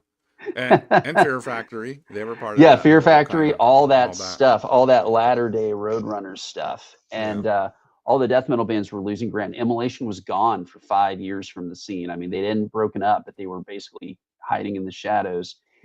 Yeah, 94 was the death knell. And in the meantime, I was really freaking out because I was always looking for the next thing. And man, black metal was rumbling. And I knew a few people who were already in on it. They already knew about Dark Throne and Burzum and all that. And like, Chris Hayner, I want to give him credit because he was like the first guy. Hayner, He was the first guy who knew about any of that shit. He had like Death Like Silence original editions of everything. I think he was in contact with Euronymous at one point. And then Dave and Ray from the band Incest, also a San Antonio underground classic. That's one we forgot to mention. Yeah, that was a cool band. They were way ahead of the curve in trying to incorporate keyboards into death metal and stuff like that. Really, really innovative. And they had 2 demos. One sounded like old, like Schizophrenia era Sepultura, and then their second one, which is called Misogyny, was nuts. Yeah, some people know it. It's really cool. You got to look that one on. Incest, Misogyny. Again, production was a problem because you just couldn't get anything done in San Antonio production-wise back then. Well, yeah, these guys didn't know what the hell. Yeah, the producers have no clue on what. Yeah, everybody was too into Legs Diamond to know what you were doing. So Why is the drummer playing so fast? I can't get it to sound good. Oh, right. So yeah. anyway, so there was people who knew. I was catching on to it right about the time that the church burnings were revealed, when Varg basically turned in the whole fucking scene. You Um, ratted them out for publicity. Hey, what's up, Mark? hey, Mark, it's good to Good to see see you. you. Yeah, right about that time when Varg basically made it known that he had burned the churches, and he did the interview about it that got everybody in so much fucking trouble. Then I was going, what is this? And I started going to Ruben at Hogwell and going, you got to get me a copy of this and this and this. And I want the Impaled Nazarene, and I want the Dark Throne, I want the Burzum, I want the Cradle of Filth. Yes, Cradle of Filth was on that list. They were considered a cool band at the time. Um, and Yeah, I'm kind of glad J Dog's kind of like slamming everyone, because Cradle of Filth was on par with Mayhem, Dark yes, Throne. You know, they were their respected back early then. stuff that was right on par. It was part of all that wave. It Yeah, wasn't like, oh, these guys suck. No, you know, of course there were some people who may not like them back then, but yeah, you cannot deny that Cradle of Filth was not part of that wave of black metal back then. They yeah, were definitely part of it. Yep. yes.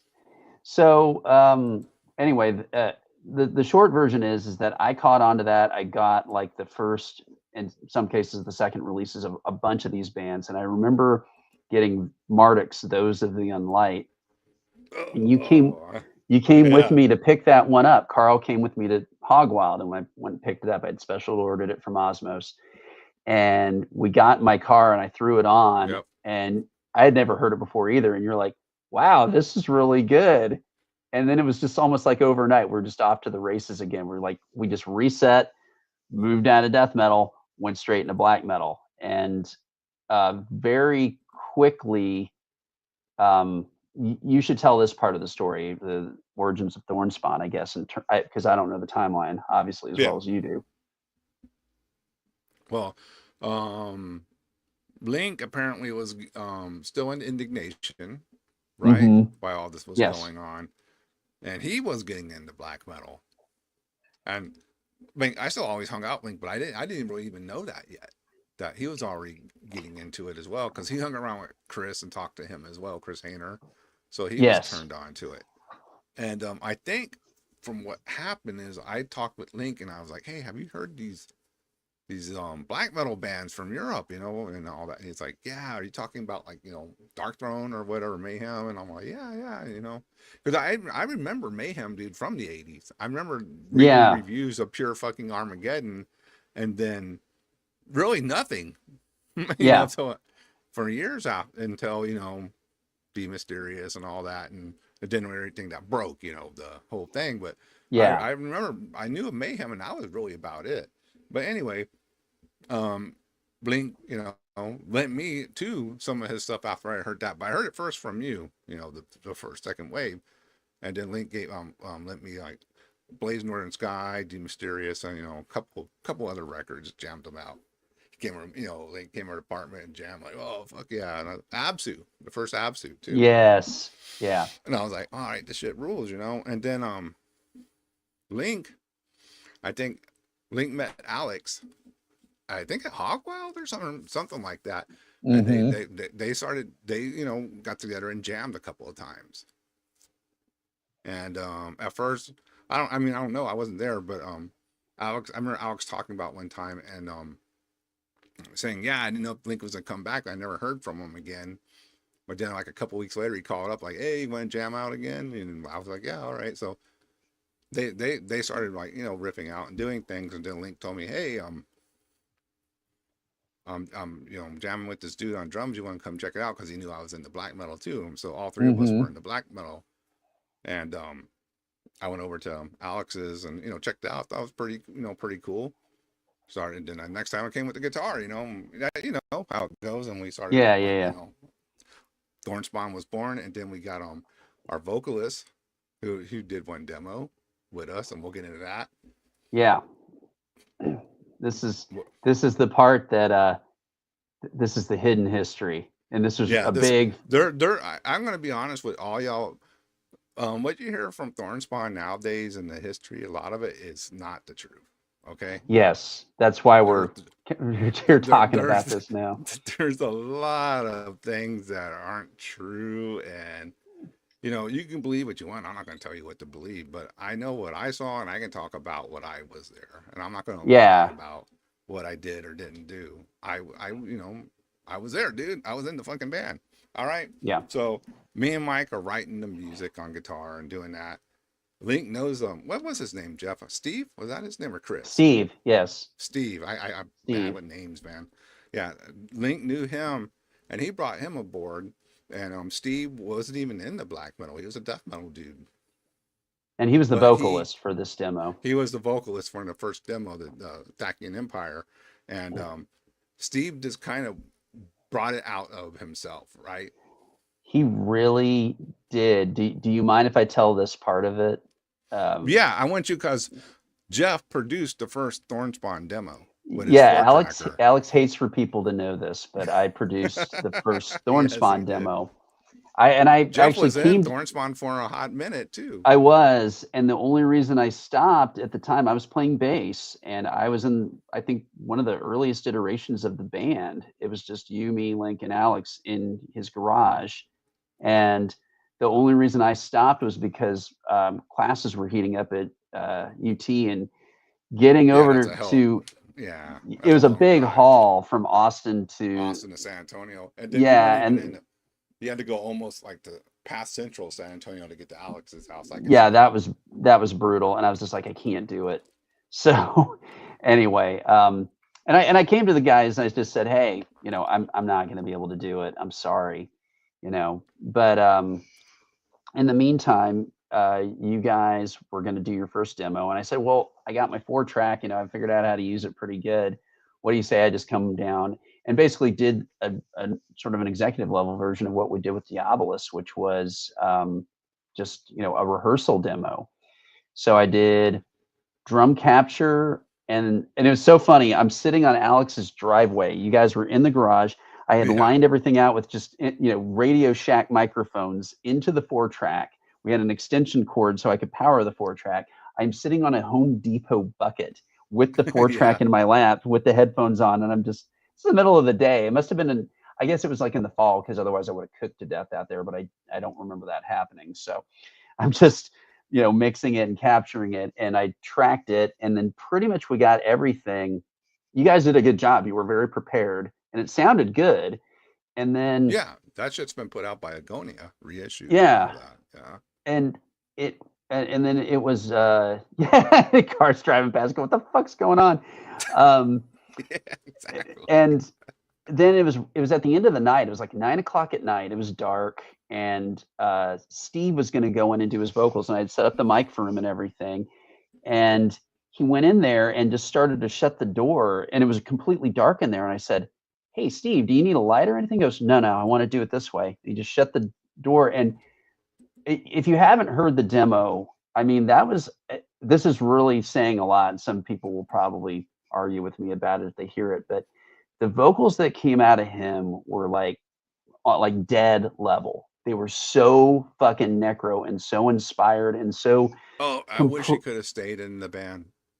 yeah.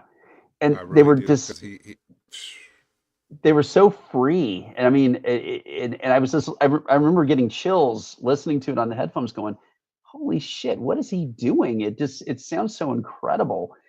I mean, the guy just had an amazing handle on it, and I think the material you guys did was already really cool, but when he got in there and did, I was like, "This is fucking special," And I did the mix of it, and I spruced it up, and then I sent it to you, and you guys were sending that out and trading it. And on the original copies, one of which I have, my name is on there because I also did the layout for the original demo too. So. did he take you off on later stuff or what? Like Yes, he sure did. and all that? Oh, he Oh, absolutely okay. did. Yeah.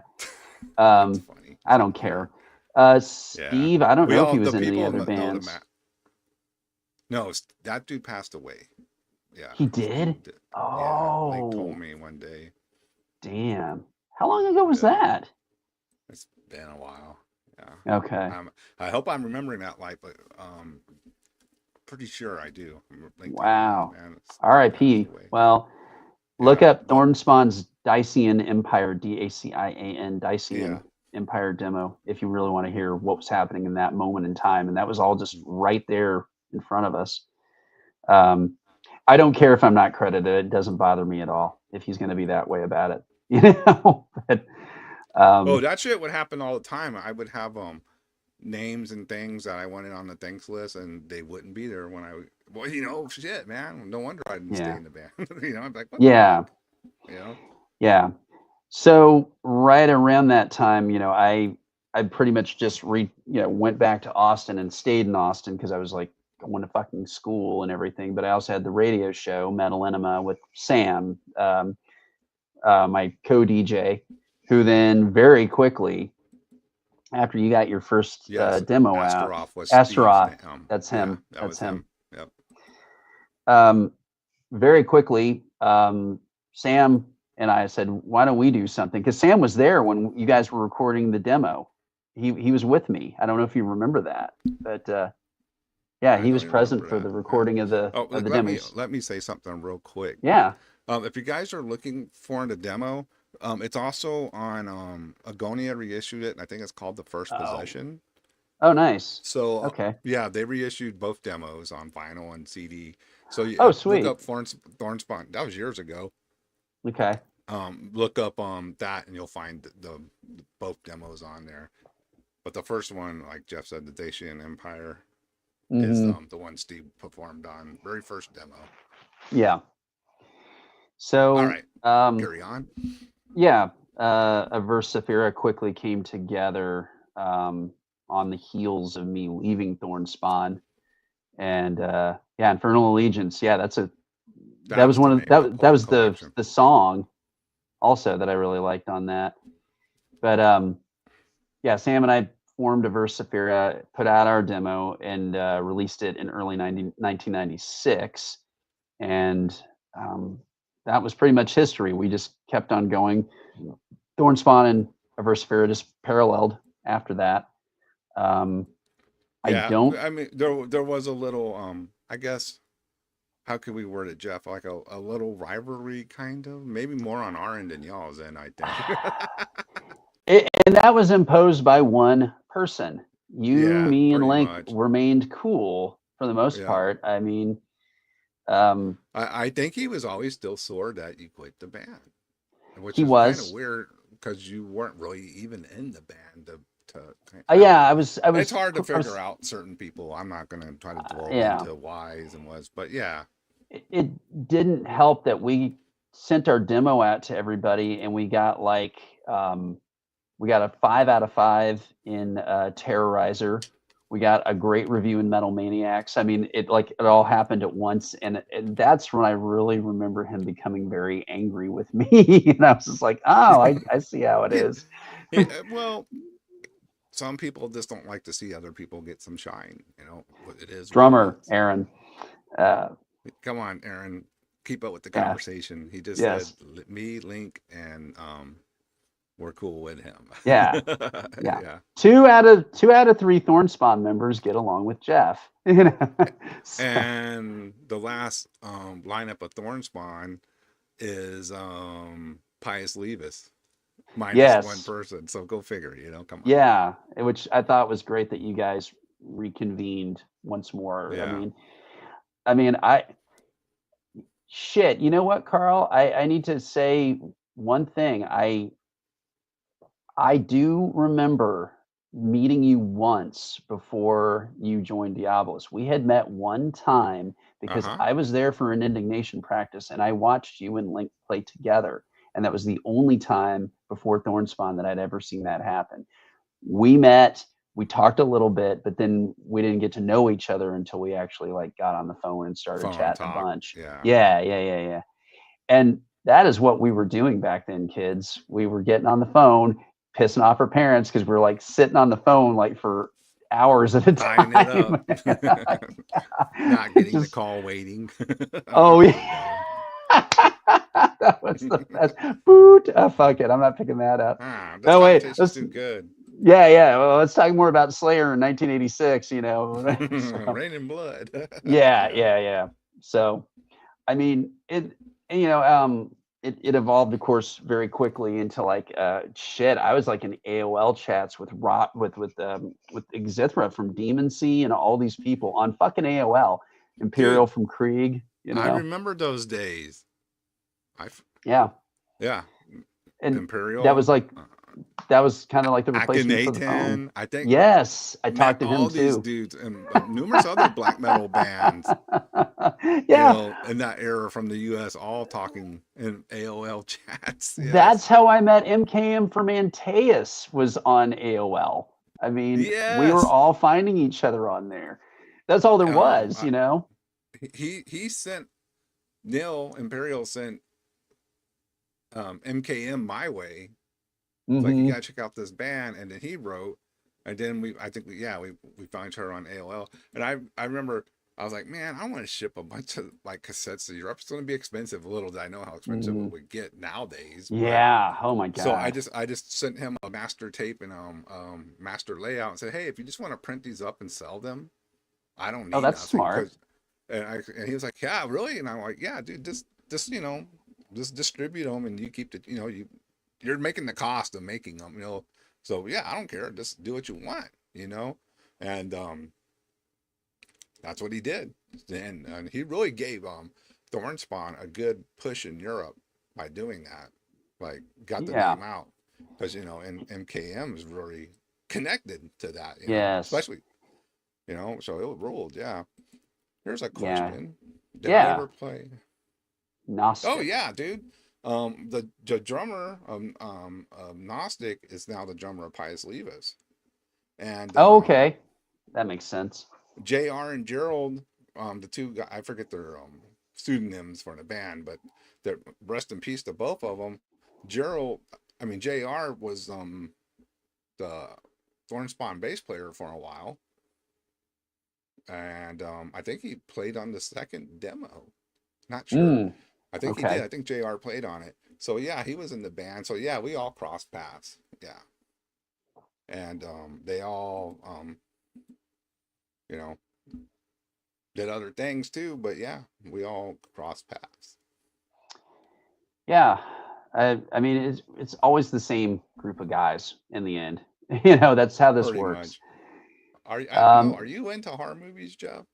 Not especially. I like sci-fi horror. Like I love Alien. I love The Thing, stuff like that. Yeah. There's a selection of zombie movies that I like. I like Dawn of the Dead. That's fucking awesome.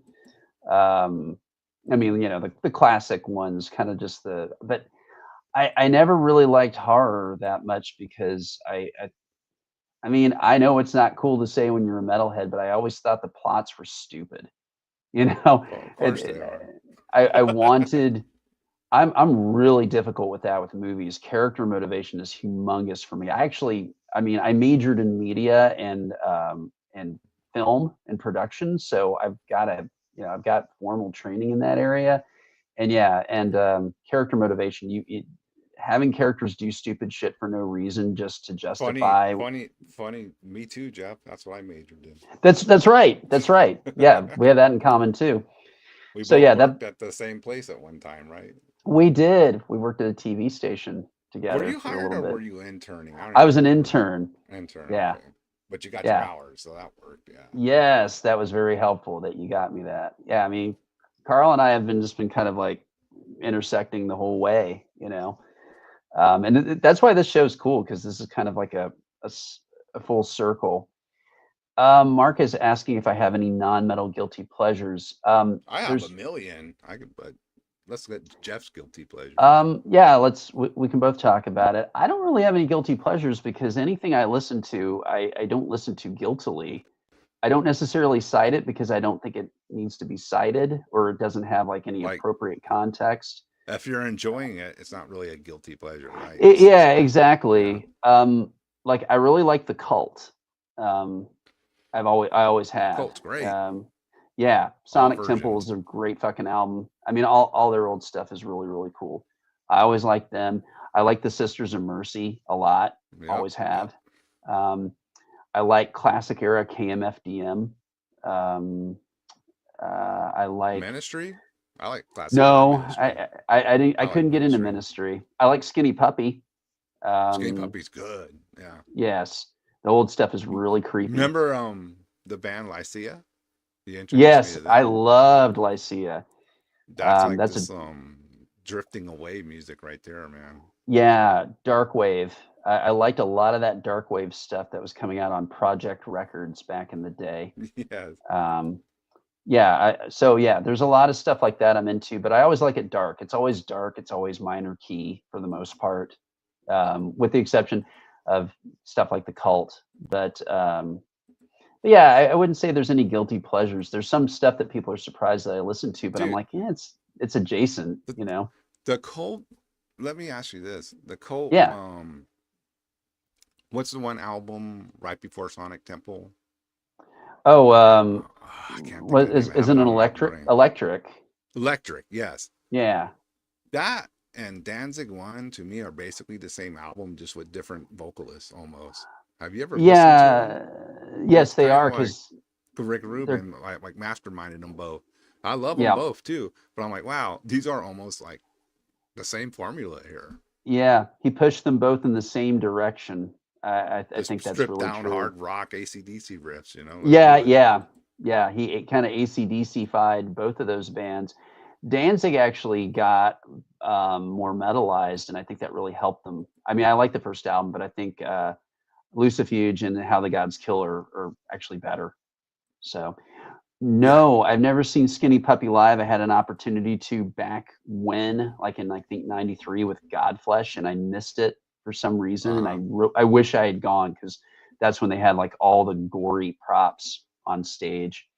Do you like the Um, Cure Job? I me, do. no, I No, don't. not even the darker, the more Not somber stuff. really. I You like, I mean, don't listen to that fag shit. no, hey, Fields of the Nephilim. I really like Fields of the Nephilim. That's a cool band. And so yeah, I like British. I like really highly produced, image heavy, British like dark wave goth and that kind of thing. Um, and Fields was really a band apart, I would say. Yeah. Um, yeah, Skinny Puppy. Yeah, they always put on a good show. Jesus. Why? Does that? Dude, Is it, yeah. no, I was gonna say I like a lot of '80s synth pop because I was part of like the shit I grew up with around one with heavy metal Oh and all yeah. that. I fucking jam that shit too, man. Crazy keyboards and all that. I'm like, yeah, dude, fucking great. Yeah. Yeah. The way it goes for rock, dude. Like Love Like Blood. I liked Blood. Love Like Blood. And then I And also like, dude, this will make some people laugh. I fucking love the Pretenders. I love like lady hard rock. Pretenders, some of that's Runaways, cool. Joan Jett, anything Yeah. Lita Ford and all that stuff. I enjoy big time. I thought the fucking Go-Go's were great. Oh, right on. Like Yeah. that shit too, man. Yeah. Front 242. I like that. I also like Yeah, that's good stuff. Frontline Assembly. Oh, and Decrypts. I like classic. Oh, Decrypt. you got me to them. I remember that. Yeah. Cool band. Yeah. So yeah. they're all gonna fucking clip this and call us posers now on other shows. Oh yeah. Francisco's like, Craig, you beat me to it. I was gonna say I also, when I was younger, and I still like it, even though I don't listen to it very often, I liked the Police. They're great musicians. Police is really And- good. Yeah, that's just good music. And then Tears for Fears was actually really damn good. I mean, I didn't like all their songs. Some of them were too bright for me, but the compositions were really good. It's not something I'm listening to like actively now, but if I hear it, I'm like, yeah, Tears for Fears, that's pretty good. Fucking Berlin. Berlin, Missing Persons. Yep. I like all that shit too, man. Yeah. Stuart Copeland of the Police is a sick fucking drummer by any standard. Totally underrated. Decrypts did the Metallica cover album. Yeah, they did. They did. And Jurgen from Decrypts, he's a buddy of mine, and he was there from the beginning. He basically co-founded Nuclear Blast back in the day. He fucking knows everybody. He's produced so much shit over time. And I mean, he's got his foot in industrial and in metal and everything. He's cool as hell. He's a great guy. Revolting Cox. Yeah, I haven't heard them. Yeah. Yep. Do you want to play it? Shall we play another Diabolus track to kind of keep the thread going? Yeah, because I want to get too long. I can sit here and talk about old bands all day. All right. Yeah. Here we go. Another track from the Diabolis demo featuring me and Jeff from '92.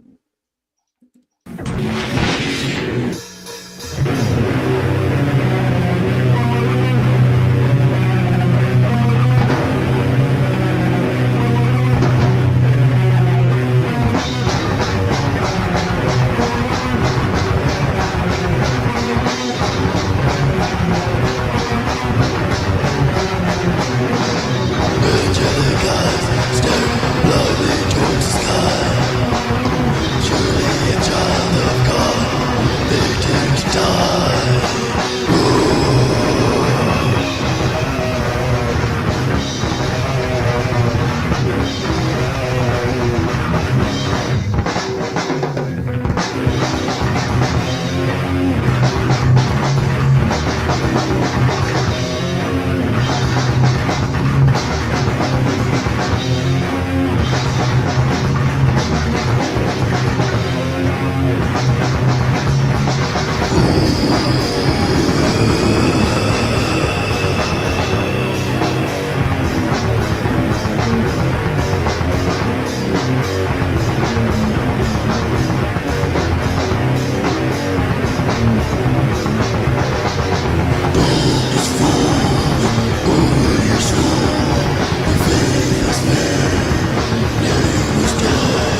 All right, there you go, man. Whoa, Yeah. hold on. Got some Absu playing now. So yeah, to answer your question, Mark, we did heavy immolation influence, and then secondarily, yes, we really loved Onward to Golgotha, and you can really hear it in that song in particular. And yeah, I mean, we could talk about it's something I'd have to sit down. Oh, we froze for a second. We could sit down and talk about releasing it. I mean, I don't want to make too big a deal out of it, but I think that would be kind of cool. My plate's full right now, so it would take a little bit of time, you know. But I mean, if anybody like label wise is like really liking what they're hearing, reach out to us and yeah. let us know, and we'll go from there. I mean, I would think it would just be cool to have it out in a physical form. It, you know, this is not about like trying to reclaim some kind of glory. It's just sort of like having it on the record finally, you know. Yeah, like a legitimate release of it. That's really what Yeah, that'd be cool. Someone called out Disco Beat. Yes, Afshin was from Iran, and he had a very just intuitive style of playing. I mean, he literally taught himself to play drums, period. He basically learned how to keep a beat and then immediately got into blasting, which is a huge leap. And so he had a really he had a great flow. He had an unconventional style. I think if he'd kept playing in that way, he would have been a lot like Bard Faust, you know, because Faust had a lot of swing in Emperor. Yeah. And I think he would have ended up That's like a good that. call. Yep. Any updates on Demoncy? Yes. I guess you didn't. Probably You weren't here. Missed the beginning. Yeah, that's okay. Recap on that, man. That'd be cool. Yeah, Demoncy. We have multiple fests booked throughout the year. I think the only one we're playing in America at this time is Metal Threat in October. But our debut with the revamped lineup is going to be in March in Mexico City at Horrid Days Festival. So that's going to be great. And my first rehearsal with them is going to be in 2 weeks. Going to fly out to San Diego. Jake wants to know how many basses I have these days. Well, I've got 3 active because I've now got 3 bands, and each one has a dedicated bass that I use. I like that. Yeah, hang on, since we're doing this. Yeah, I like when you have each band has its own like dedicated instrument. Yes, this is my Iron Bird that I got fairly recently. I love this thing. This is for Trenchant. That looks so cool. Yeah, it's fantastic. I'm so glad I got it. And then I think I did this once before, so sorry if you guys are seeing it again. My Destroyer bass for Imprecation. This is just the one that wanted to be an Imprecation. It plays very nicely. And I used my other basses, but this is the one that stuck. So I've got that. And then for Demoncy, I went ahead. I was using this in Imprecation occasionally, but I decided its new home. This is the Takamine, and if you guys are keeping score, this is the bass that David Vincent is playing on Altars of Madness. It's not the bass, but it's the same model. So, and then I have my Mosier Arachnid, which is in semi-retirement. I have a BC Rich Beast, which is also in retirement. I played that in Averse Sefira. And then I have my Washburn Mercury bass, which has been on every single recording I've ever done in my entire career, You know including what? that Diabolus. Let me Yeah. keep talking. I'm gonna come right back. I'm gonna show a blast from the past. So Oh, okay. No, I use a pick. I'm like Dan Loker. That's where I really learned my chops. SOD was one of the first albums I learned how to play, and that was all pick. I need that for attack. I don't finger pick at all. I'm actually terrible at it. Advent Parallax, please listen to Advent Parallax first. That's a fully formed idea with the production that we wanted on it. Battles Clarion, I think the songs are strong, but the production, we basically did it just with independent engineers, and it wasn't nearly what we wanted.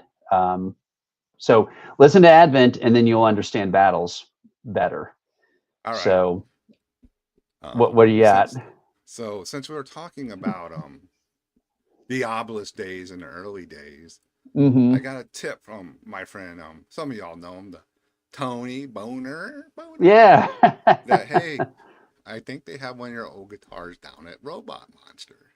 Okay. Like, really? And it was a guitar my first wife bought me when we weren't even married yet. We were still kids. And, Oh, wow. And I sold Okay. it like a fool because you go through guitars when you're young. Yeah. But check this out. I am pretty sure Oh, you're kidding. this is it. Is that the Charvel? Yeah, the Charvette. Charvette. Oh Yeah. my God. Yeah, I think. Wow. The docking guitar, dude. Yeah, man. That I can't believe it. I think that is the same one. It can't, I mean, what else could it be? It was in San Antonio, and so I went to go look, and like, wow, and I talked to Joe, and like we made a deal, and I bought it. Yeah. So, On the man. that's so this great. Is history. Yeah. That is really cool. And nice to see it back. Days too. Yeah. Yes, and it was so funny because Chris, when he got his first guitar, he just bought a pawn shop guitar, and it was basically generic, but it was black with yellow cracks. So you had the orange with black cracks, and so we were the crack guitar band. Yeah, there you go. So funny. Yeah, I was like, I had to get this back in my collection. I was like, Yeah. Pretty cool. No, that's so cool. That's really cool. I'm glad it made it back. Yeah, so I was like, oh yeah, Jeff didn't know that. All right, here we go. All right, so getting back on track. Yeah, so I have 7 bases total to answer your question, Jake. And I'm not one of those guys who, collects bases and goes, oh, I'm never going to play them. I'm never going to take them on stage. What if they get hurt? No, fuck no. All of my, I treat my equipment nicely, but all of them have dings and scrapes and stuff because I'm playing with armor. I move around a lot on stage. My Beast took a terrible beating because if you remember, the BC Rich Beast has the humongous fins. Yeah. And I'd clip that on everything. I mean, I nearly just destroyed it when we headlined Open Hellfest in 2002 in the Czech Republic. And it was a great crowd, like about at least 1,000 people. And I stepped out past the monitors onto the actual PA stack. Because you know how sometimes the subs have a little bit of a lip on them, and then the PA, it's set back a little bit. So I like went out on that, and I'm like over the crowd. And then I had to like get back on, and I had to kind of turn around, and there wasn't enough room to turn around. So I had to kind of crab walk and then hop and jump over. And I just dashed the bottom edge of my face right on the edge of the PA, just, kept playing, it didn't destroy it because there was so much extra real estate. But yeah, I had to wood paste that thing together a bunch of times. I'm a little less dramatic that way now because I've nearly really hurt myself falling off a couple of stages. I mean, I you and I both came from like hardcore and thrash and all that stuff is our our points of reference before death metal, and I was basically doing shit like that all the way through Averse Sefira. Like I we headlined at the Back Room in Austin, and we played our third album, Advent Parallax, in its entirety. That's the only time we ever did that, and it was an incredible crowd for that one. And I went berserk at the end, and I actually threw my bass off in the middle of the song, one of like our closing track, and I dove into the audience and Wow. with my spikes on and everything. And like a couple of kids got really hurt because I stabbed them. I landed and I got up and like the pit was going and some kid got thrown right into me. And I have those long spikes. They're not like nails, but they're actually like cones. And he Oh, those, got yeah, like, yeah. yeah, he Ooh. came down right on that and he pulled back and he was grabbing his throat. He's like, and went staggering away. And then Enthroned played there about 3 weeks later with Bloodstorm. I don't know if you remember when they came to the Oh, yeah, I remember States, that tour. but Yeah. when we showed up at the show, they were turning people with any kind of spikes away. They're like, "You're not allowed to bring that in. You're not allowed to bring that in." I went, Oh, that was my yeah. fucking fault. I know it was. That's funny. I remember one time I was at a show at Wacky's. I want Yeah. to say it was Angel Corpse. And there was these people there that didn't look like they should be there, right? Uh-huh. And they started getting a little stupid around the pit and all that. Mm-mm. And one kind of but hit me pretty good, right? When he came Yeah. by, and so the next time he came by, I had my spikes on. So when he came by, I just fucking hit him in the head, like, a little, and it just like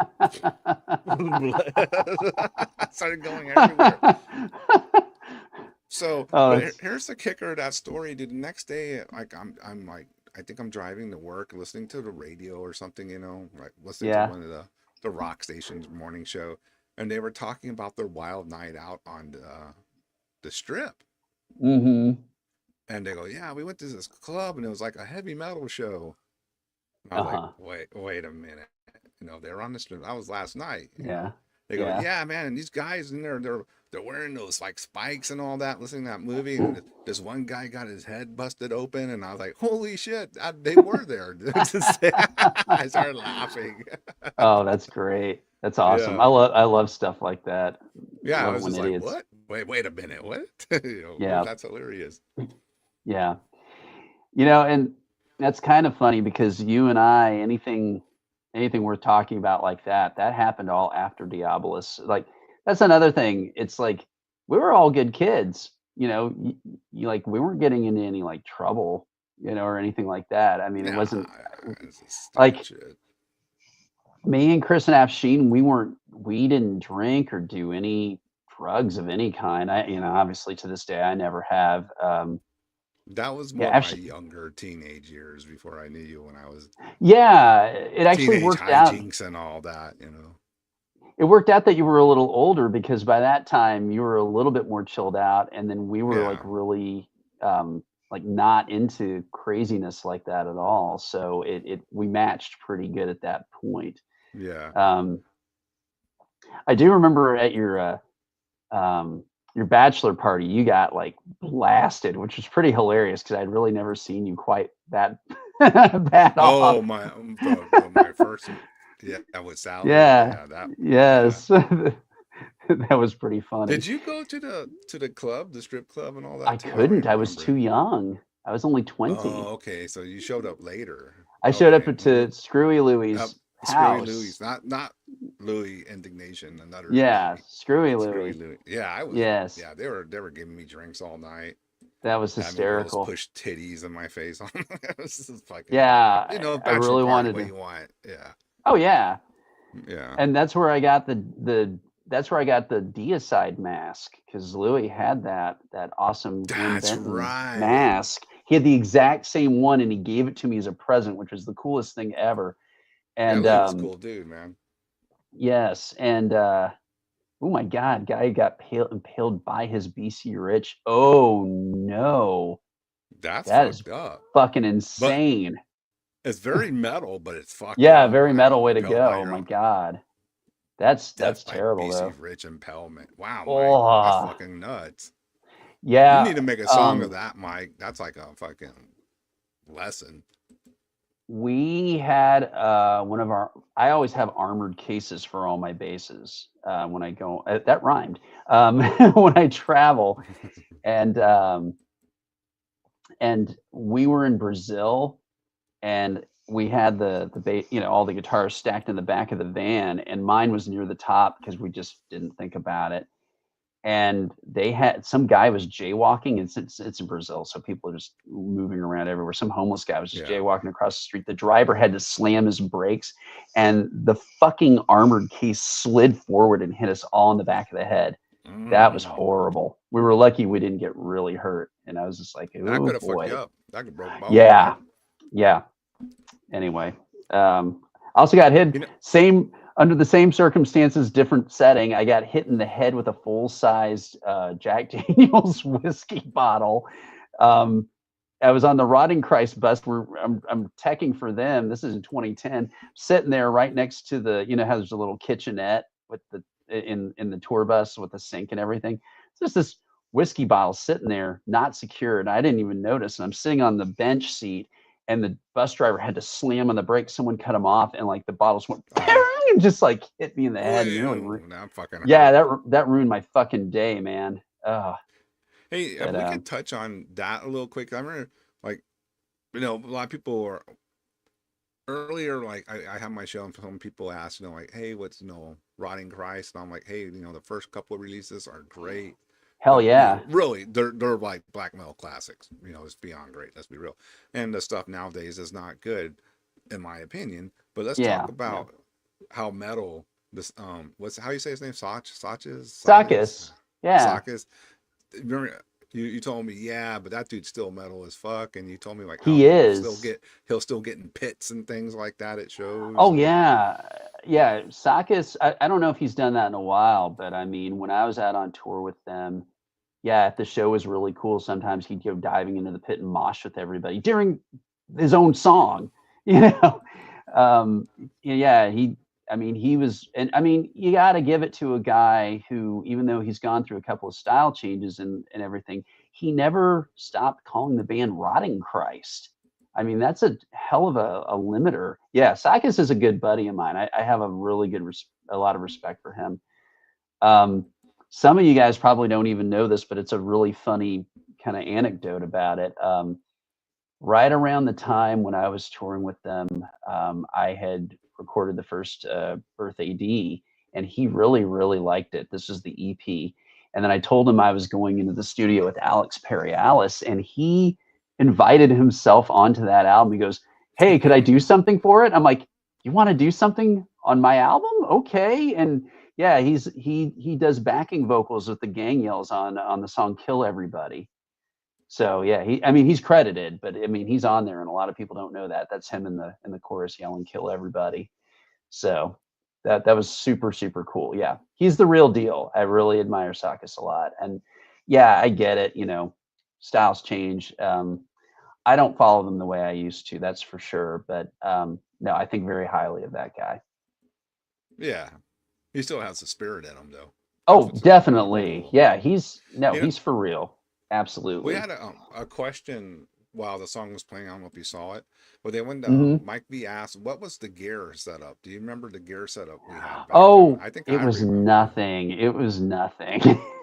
Probably like the cheap PV stuff, or what? Yeah, you had a PV. I remember that because I'd never seen one of those before. I also had the Did I have the hot rodded bassman head yet in Diabolus or not? Yeah, you did, and I had a bassman. Okay. I had a bassman from my uncle that was not hot rodded; it was just regular, and I didn't have a preamp back then, so it was just straight tone. You can hear me plonking away on the demo. Yeah. Chris had what was it? No. I had a Fender one-piece combo that was like a 14-inch speaker that was actually really good, and I used that till very, very recently until it finally just broke. Who was the most insane guy out of all the bands I played with? Yeah, okay, I'll get to that in a second. I had a Fender combo amp for bass.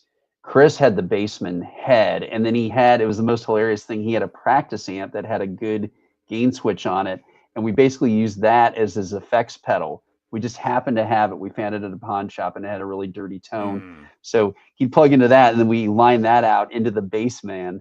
And we didn't realize that we were like doing an effects loop, because when you're a kid, you just kind of do what makes sense. You just do what sounds cool. Hey, that sounds cool. Yeah.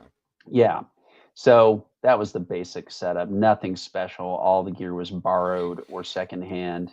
I didn't really. I mean, the only thing that was really good out of that was my Washburn Mercury bass, which again I've used on every single recording in my entire career. All the Averse Sefira recordings, the Diabolus demos, Birth A.D, Imprecation, everything. So I didn't know that. actually, no, I shouldn't say Imprecation. I had to use my stage bass because Imprecation is tuned so fucking low. There's no way around it. But other than that, yes, I've always used my Washburn. Okay, insane guys out of all the bands I've played with. That's the thing. Not really too crazy. No one was really that insane. I've never enlisted with people who are a bunch of trouble that way. I unfortunately have my share of like crazy band members, and there's stories I can't divulge on here. What shit that's happened and all that. I got one for you. When Paul, he wasn't crazy, but when Paul was our drummer for that short time, but when Afshin had left, this is in '92. And I went to Paul's house to pick him up, and he wasn't back from work yet. This is like in the afternoon. And they were over by one of the Air Force bases. I can't remember which one, but it was a bad area, really gang controlled. And Paul's brother was there, and I didn't really know him. We were friendly, but he was a banger, kind of like lightweight, but getting into it. And he goes, "Hey, while we're waiting, do you think you could drive me around the corner real quick?" And I'm like, "Sure, that's fine." Drove him around to this other house about 5 blocks away, maybe a little more. Yeah. He got out, he goes, "Okay, I'll be right back." Comes out, and he has this humongous bag of weed. And weed was not, I didn't do anything like that, and that shit was not decriminalized in the least, definitely not in Texas. Oh, back then, and I'm like, go to jail. Oh yeah. I was like, oh yeah. Fuck. And I was just like, I can't panic. I can't do anything. We just got to get back to the house. And we did without incident. But I was just like, because he just had it in his lap, just kind of like just down low. And I'm like, oh my God, this guy just duped me into doing a drug run with him. Fuck. Yeah. Pretty much. He made you a mule. Yes. Yeah. I mean, that's the only time anything like that ever happened. They're like, white-haired long boy in this neighborhood. Let's pull him over because he probably has a car load full of weed. Yes. Mark, my previous drummer, the Carcass from Averse Sefira, he never. I mean, he wasn't crazy or anything, but he did at one point a lot of drugs, and there were some incidents. Well, there was one time where I guess he and some of the guys in Goat Horde got a hold of some Xanax at a show in Minneapolis, and pretty much after the show, Mark was just like staggering around, and like we're talking to fans, and they're like looking over our shoulder, and he's in the background just like, oh, just stuff like that. Do either know where Glenn Benton was when he got? I have no idea. I don't even know that story, so I don't know. Yeah, Xanax was a thing in Hod for a while. And Xanax, I get in. Yeah, I even got on that trip for a while too. Just you did? Why not? Yeah. Mm-hmm. I didn't know this. Yeah. For the Monstrosity tour, I was Xanax. Man, and out for the whole damn thing. Holy damn! I did not know this at all. Yeah, I stopped that shit because it was yeah, it's not good. The the withdrawings from it and all that. I was like, ooh, Oh my I'm God, out. dude. Yeah. I'm glad because yeah, I've never done anything like that, obviously, like I said. So Yeah. other Good than old that, beer. yes, Yeah. no craziness outside of that. I mean, I've been a witness to incredible amounts of chaos with bands like Watain and stuff like that, of course, and I've told some of those stories on here. Um, but no, not personally. I mean, I've always been Carl, you probably, I don't know if you remember this. You know how there's that like What? that Valero there's that Valero gas station about 2 blocks up from the White Rabbit. You know, if you drive up to Oh yeah, McCullough. yeah, yeah. Yeah, Yeah, it's yeah, still right there. by Hog Wild and all that. Yeah. Yes. And I remember like this just illustrates how I am, and you commented on it at the time. I am so avoidant of bullshit that has nothing to do with me. I don't want to get involved in anyone else's retardation. Yeah. And I mean, I'm not a chicken shit. If someone's coming at me, I'm not gonna flinch. But if it's other people, I don't want it. And we went to get a drink up there, and like this crackhead black woman got into an argument with the cracker white lady behind the counter, and it got really freaky really fast. And Oh, you I and I think I got do our remember stuff, that. and I just was like, zing. I mean, I got my drink and I was gone. And you came out. I'm like, sorry, man, I didn't mean to bail on you. You're like, oh, I get it. You know, I know you don't like bullshit. You know, that's how I've always been. If I see trouble coming like that, I walk the other way. I don't have time for that. Well, yeah, there's no Um, point in getting involved in other yeah, people's bullshit. Fuck that. yeah. Or even like Um, just having to deal with it. Fuck. No I thanks. think I think historically, Dave Herrera from Imprecation is probably like the craziest person I've ever been in a band with, and he's not actually crazy, but he's done some crazy shit, and that's back when I didn't know him at all, back in like the early '90s, and he and Ruben and those guys were tough motherfuckers and did a lot of crazy shit, and I laugh a Mm-hmm. lot thinking about how I played shows with them back then and going, I never could have hung with those guys back then. I would have been scared out of my mind, you know? I mean, Oh, back in their wild days. Oh yeah. oh yeah, Legendary. Yeah. lots of drugs, lots of fights, all kinds of stuff. I mean, Imprecation, they were the real deal. I mean, those guys they were brutal dudes, and I I think pretty much only getting to know them kind of in like their later years was the only way I had a way in, honestly. Mhm. I Um, remember an early Hod show yeah, when up, playing Houston and talking Wes Weaver, fucking rest in peace. Wes was there yeah, and him and Beer, of course, got along great. Right off the yeah, bat. Him and yeah. Beer were just like fucking hit it off. So him and Beer were just like drinking whiskey and talking and I'm not gonna call out the dude because that's gonna be embarrassing for him. Hmm. But Wes, fucking dude, just like that.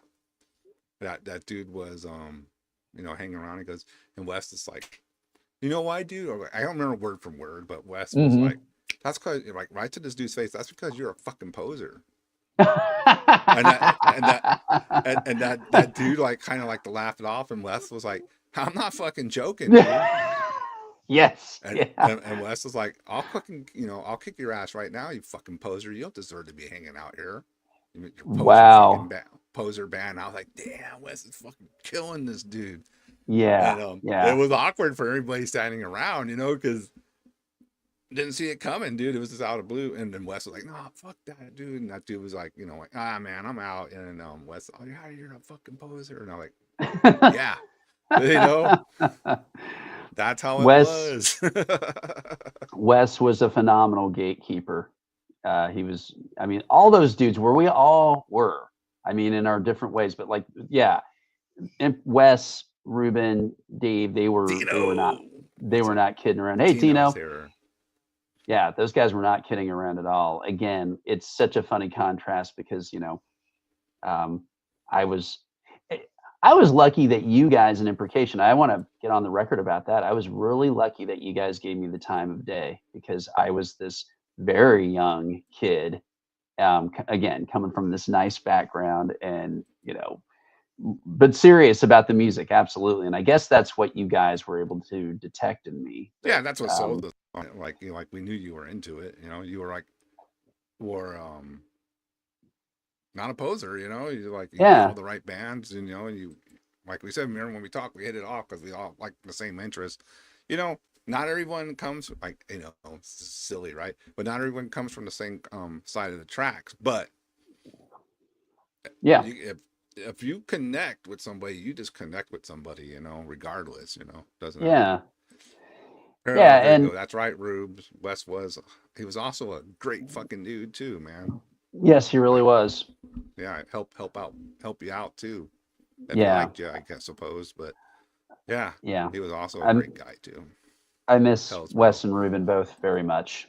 I mean, we're really happy with the way that Imprecation has continued in Ruben's name, but we're whenever it's so bittersweet because we'll play awesome show after awesome show, and then we always get kind of in the background a little sad that he's not there with us. That hasn't changed. Oh, I can only And imagine because he built the whole thing. he did, and Yeah. the fact that he's not getting to enjoy all of just the support and the the fanaticism that has built up around it since then it's really sad. I mean, again, we didn't want. I mean, I'm not meaning to go into a whole different direction here, but we didn't want that material to die with him because it was worthy and like more people wanted to hear it than ever, and we wanted to take it places. I mean, we're kind of doing it in a way we're like going, yeah, we're trying to go to places we've never gone before because those are the places Ruben wanted to go with that music, There you So go. he's always with us, and that's really it's And important I'm to glad. state that. Yeah, I was just literally going to say, I'm glad you can put that out there for the Yeah, people who say, oh, they're just riding on coattails of the band, or whatever, the history of the band, and no, there is a reason why. yeah. Anyone who actually really says that is, as far as I'm concerned, you got a target on your back. If we ever see you in person, you're going to die. So There you go. let that go on the record too. Let's see. Ruben did the best barbecue. Yes, he did. He was a great barbecuer. Yeah, and everyone gets exposed to different stuff in different times. Sure. Yeah. This makes Tino sad. This is great. Oh, Wes was the real deal, but hardcore liberal. Oh. at the end he was, and that was surprising to me. It was weird seeing him getting into political arguments online. I never knew what to make of that. I mean, I didn't have any odds with him about it either way, but I was like, why do you care, man? It's just. Go ahead, but then I'm going to say something. Well, it's just like it's like funny. There's only two kinds of people. There's posers and non-posers. That's all you should be worrying about, I was having a quick conversation with Mike Abominator through texting, Mm-hmm. the other day. We were talking about like why are metalheads getting so political on both ends? Wasn't it like back in the day we just hated all the fucking politicians? Yes. We knew they were all full of shit. Yes. And it was like, I don't care if you're Republican or Democrat, liberal, progressive, you're all full of shit. Fuck all this, capping for Donald Trump or Joe Biden or Kamala or all the. They're fucking politicians, dude. We don't want nothing to do with that bullshit. That is what metal was for. We wanted to get away from all that shit. That's why we weren't talking about politics. That was for punkers, We didn't want to do that. So, I mean, everyone's political and even the old orientation. punkers, like, exploited. They just hated all the politicians too. Yeah, they made fun of them. They're just anti-establishment. All that California fucking. Sorry, my California friends, but all that fucking San Francisco punk that got real political and all that. But whatever. Yes. Fuck these politicians I blame all these politicians. Fuck.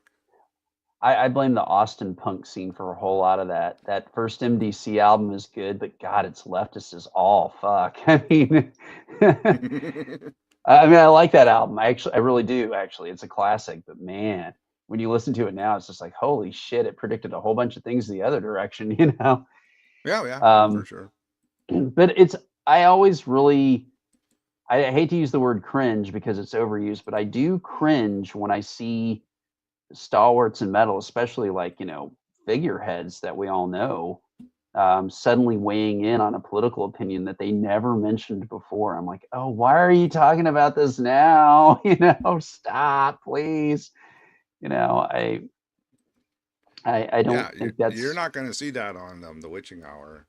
Some no. long-winded fucking put like, no man, I don't fucking fuck all that shit. I want to talk about I, metal, I I'm fond metal of saying and cool nerd shit, and but yes. get out of here with all that. I'm fond of saying that it's the far left and the far right that have absolutely ruined this country. I'm in the middle. It's like, um,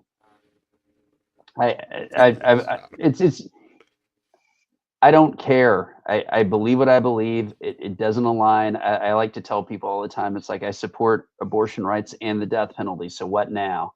You know, Yeah, yeah. Yeah, and you mean you support common sense? yeah. And I hate the woke, Yeah. and I hate the right wing Christians. I hate all of it. So yeah, again, I don't Yeah. want anyone's opinion. I don't want There's no anyone's room opinion to get for in my us. way. Not that's not the right way of saying. There's no place for that type of stuff in our metal world. Like to No. be, like super political and all that. No, like Metal is a I'm wearing a Graveland shirt. Doesn't mean I yeah, agree with everything that comes out of his mouth. I like the music. I mean, I don't like some of yeah. the politics, but I'm not gonna sit here and cry about it or cancel him. It's stupid. It's okay. All the leftists all listen to Burzum. Yeah, So they wear their shirts or his shirt, all the time. All right, oh we're yeah. getting off track here with this Yeah. political bullshit. I think that was was that the whole Diabolus demo? Was it just the 4 Yes, tracks? we finished Okay. it. Yeah. Anyway, so that was the world premiere of Diabolus from 1992. We Took a did little it. while We to get did to it. it, but we got to it. Yep. And thank you all for your comments. I'm glad you enjoyed it. Yeah, chat's been Admittedly, very active tonight, man. yeah, and really, admittedly, I listen to it and I can't get outside of it going, well, it's primitive and well, it's not very well polished. I have no idea if anyone would care about it with the humongous volume of stuff that there's out there to listen to and support and all that. But it's just an artifact and a time capsule of our history together, a really Yeah, crucial piece of it. Um, it's how you and I became friends, and pretty much. That that's was the springboard of it, starting hmm or me coming into Diabolus. Yeah. yeah. And it was just it's a timestamp of my coming of age in San Antonio in the metal scene and how you This and is I a good overlapped. And question from Rubes. no, I was not. And that's by design. We realized quickly that we were actually stronger apart, and I think that has been proven time and time again. Ain't no Erica, way I'm gonna be in a band with my wife.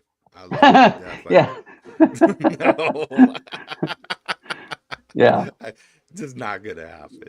yeah.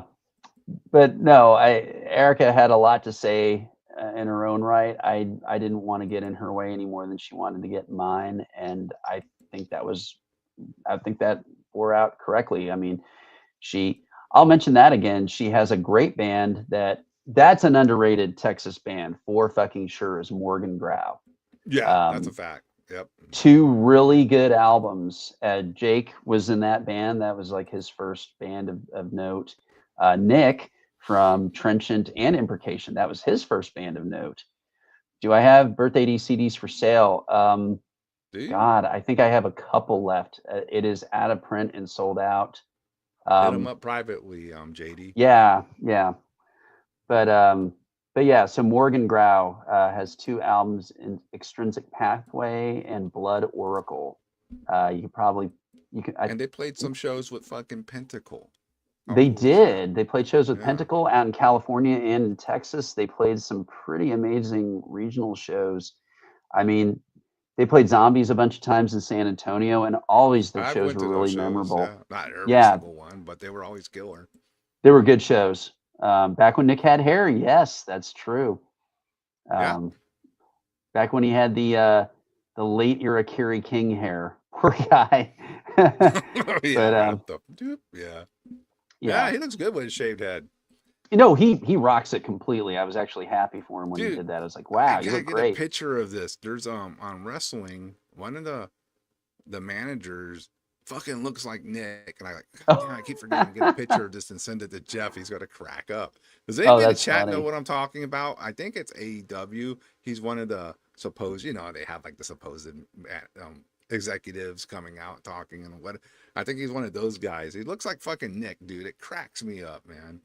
Oh I'm like, man, damn, I I, gotta I'd show have to that to Jeff. Yeah, I have to like check it maybe it's a out. little older, but yeah, like an older Nick. It's worth mentioning the one of my favorite memories of Morgangrad was in the Korova basement. They had like four. This was like so old school. They had at the time that was their first show. They had four original songs or five original songs, maybe. Jake can correct me. And then they played like four covers, and they played the shit out of them. They played Asphyx, Pestilence, and I don't think they played Inner Self from Sarcophago that time. But it was like it was one. Okay, two. But Okay, but yeah, it was like we forgot to bring up something, Jeff. yeah.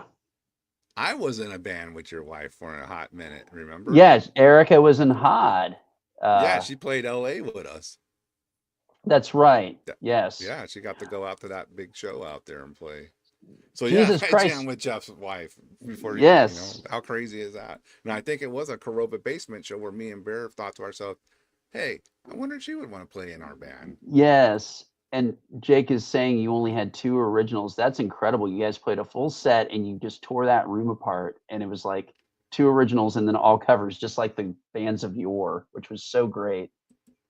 I remember I was out on tour with Pestilence, who at this point their reputation is completely in tatters, but this was in 2010. Yeah, and yeah. and I remember showing Patrick Mameli and Patrick Uterwijk the cover that Morgangrau did of Pestilence, and they were like, "Hell yeah, that sounds great," So I was like, "Fucking Cool. seal of approval."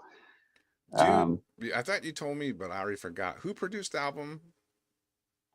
Oh, Morgangrau for album? Yeah. Harris Johns did the Harris second Johns. album. How amazing is that, dude? Jeez. Yes. Harris was supposed to work on Birth A.D. with me, and I'd actually blocked out the time with him and everything, and pretty much lineup problems precluded it, and I had to cancel. And I went, "Hey, do you want to like use this time for my wife's band? It's really, really good, and I think it would be a good fit." So, so yeah, that's another thing. It sounds fucking awesome because the great Harris Johns produced it, and if you need me to tell you who that is, I don't know how you ended up watching this show, Yeah, but yeah. classics of the genre were fucking produced by him. I would have loved to hear you guys play Deify Thy Master. Morgangrau should have just done Consuming Impulse. Yeah, Consuming Impulse front to back. You guys should have played the whole album. That would have been Such so a cool. damn good record, dude. Oh. Yes, yes. Let's see what Igniter rules. Yeah, she fucking yes. Well, I know Igniter was really cool, but I really like her version of Igniter probably the best. Yeah. Hell yeah, it was fantastic. I mean, that was really. I thought. Go ahead. No, I was gonna say her Iron Maiden cover band. What were they called again? Oh, Drifter. That was fucking killer. That was killer. Erica's a really powerful singer. If you check out early Igniter, Take to the Skies, and then Road of Bones are the two. Power metal, heavy metal, but in the European mold. I really thought they were going to break out, quite honestly. Once they were opening for Wasp and everything, I thought that was going to turn into a thing. But didn't turn out that way. But that wasn't Erica's fault. But yeah, she is an incredible singer. And I had no clue, dude, that she could sing. I had no idea. And I saw her. It's so funny. Like, wow, that's amazing.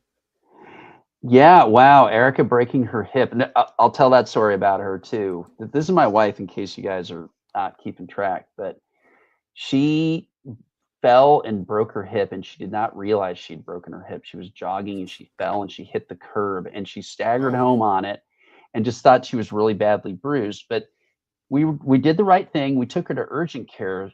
Don't go to urgent care if you can avoid it. Go to an actual ER, because urgent care did an urgent X-ray care and is like for minor things. yeah, Yeah, if you feel like you got a stitches broken bone or maybe. something, you go to ER. Well, she didn't know she had a broken bone, and she sheared off the back of her fucking pelvis, and they couldn't see Ouch. it on the X-ray because they didn't know what they were looking at. And then a couple of days later, she like was still hurt, and she leaned over to pick something up, and her fucking leg came out of the socket and popped back in Oy. real suddenly. She's like, "Holy shit!" So we took her to a proper orthopedist, and he went, "Oh no, this is broken off on the back." Yeah, and wait a minute. Are we losing track of who we're talking about here? Yeah, I think they were asking if this was No, Erica, my wife, Erica yeah, Tandy. this is a different Yes. Erica. Yeah, That's in the and chat. Yeah. no, so she went to an orthopedist. They looked at her and went, "Oh my God, you're gonna have to have surgery and have your pelvis screwed back together." She had a show, like I think a day later, and like she had the surgery scheduled for like about 2 days after that. I mean, it was really quick. It was all just a blur. She fucking played the show and had crutches and was up on stage with like crutching and singing with her busted ass hip, and she knew it was broken and she was doing it. It was pretty amazing. Still, Um, so no pun intended, being a trooper. yes, yeah. And then Yeah, she that's had a to have fucking like trooper. 4 screws and a plate put in, and it was it was brutal. And she was really bad off for a few months after that. But anyway, she played a show with her hip completely broken, and that's pretty cool. She had to have been in pain, dude. Oh, you know what? That's the funny thing. She wasn't particularly. That's the only reason she was able to do it. Oh my God. Oh man. Yeah. That's kind of what Erica did. She basically broke her hip on the curb. Fucking curbs. Yeah. Axl Rose would have canceled. You know, Yeah. he would have canceled.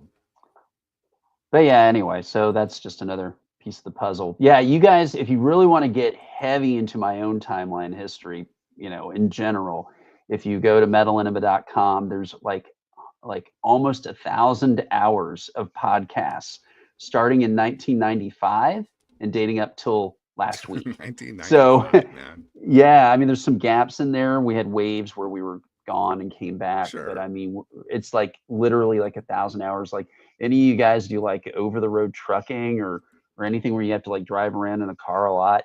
It's completely free. You can just listen to me when I'm 19 all the way up to, like I said, last week. So That's wild, dude. yeah, that's crazy. It's kind of it. There's those guys out there like Val Kilmer's one of these guys. There's people, or that guy Steve-O from Jackass, who've been filming themselves all their natural lives, like since they were like 14 or 15. They've always had a camera and filming everything they're doing. That's kind of like my version of it. It's like an audio record of my entire adult life.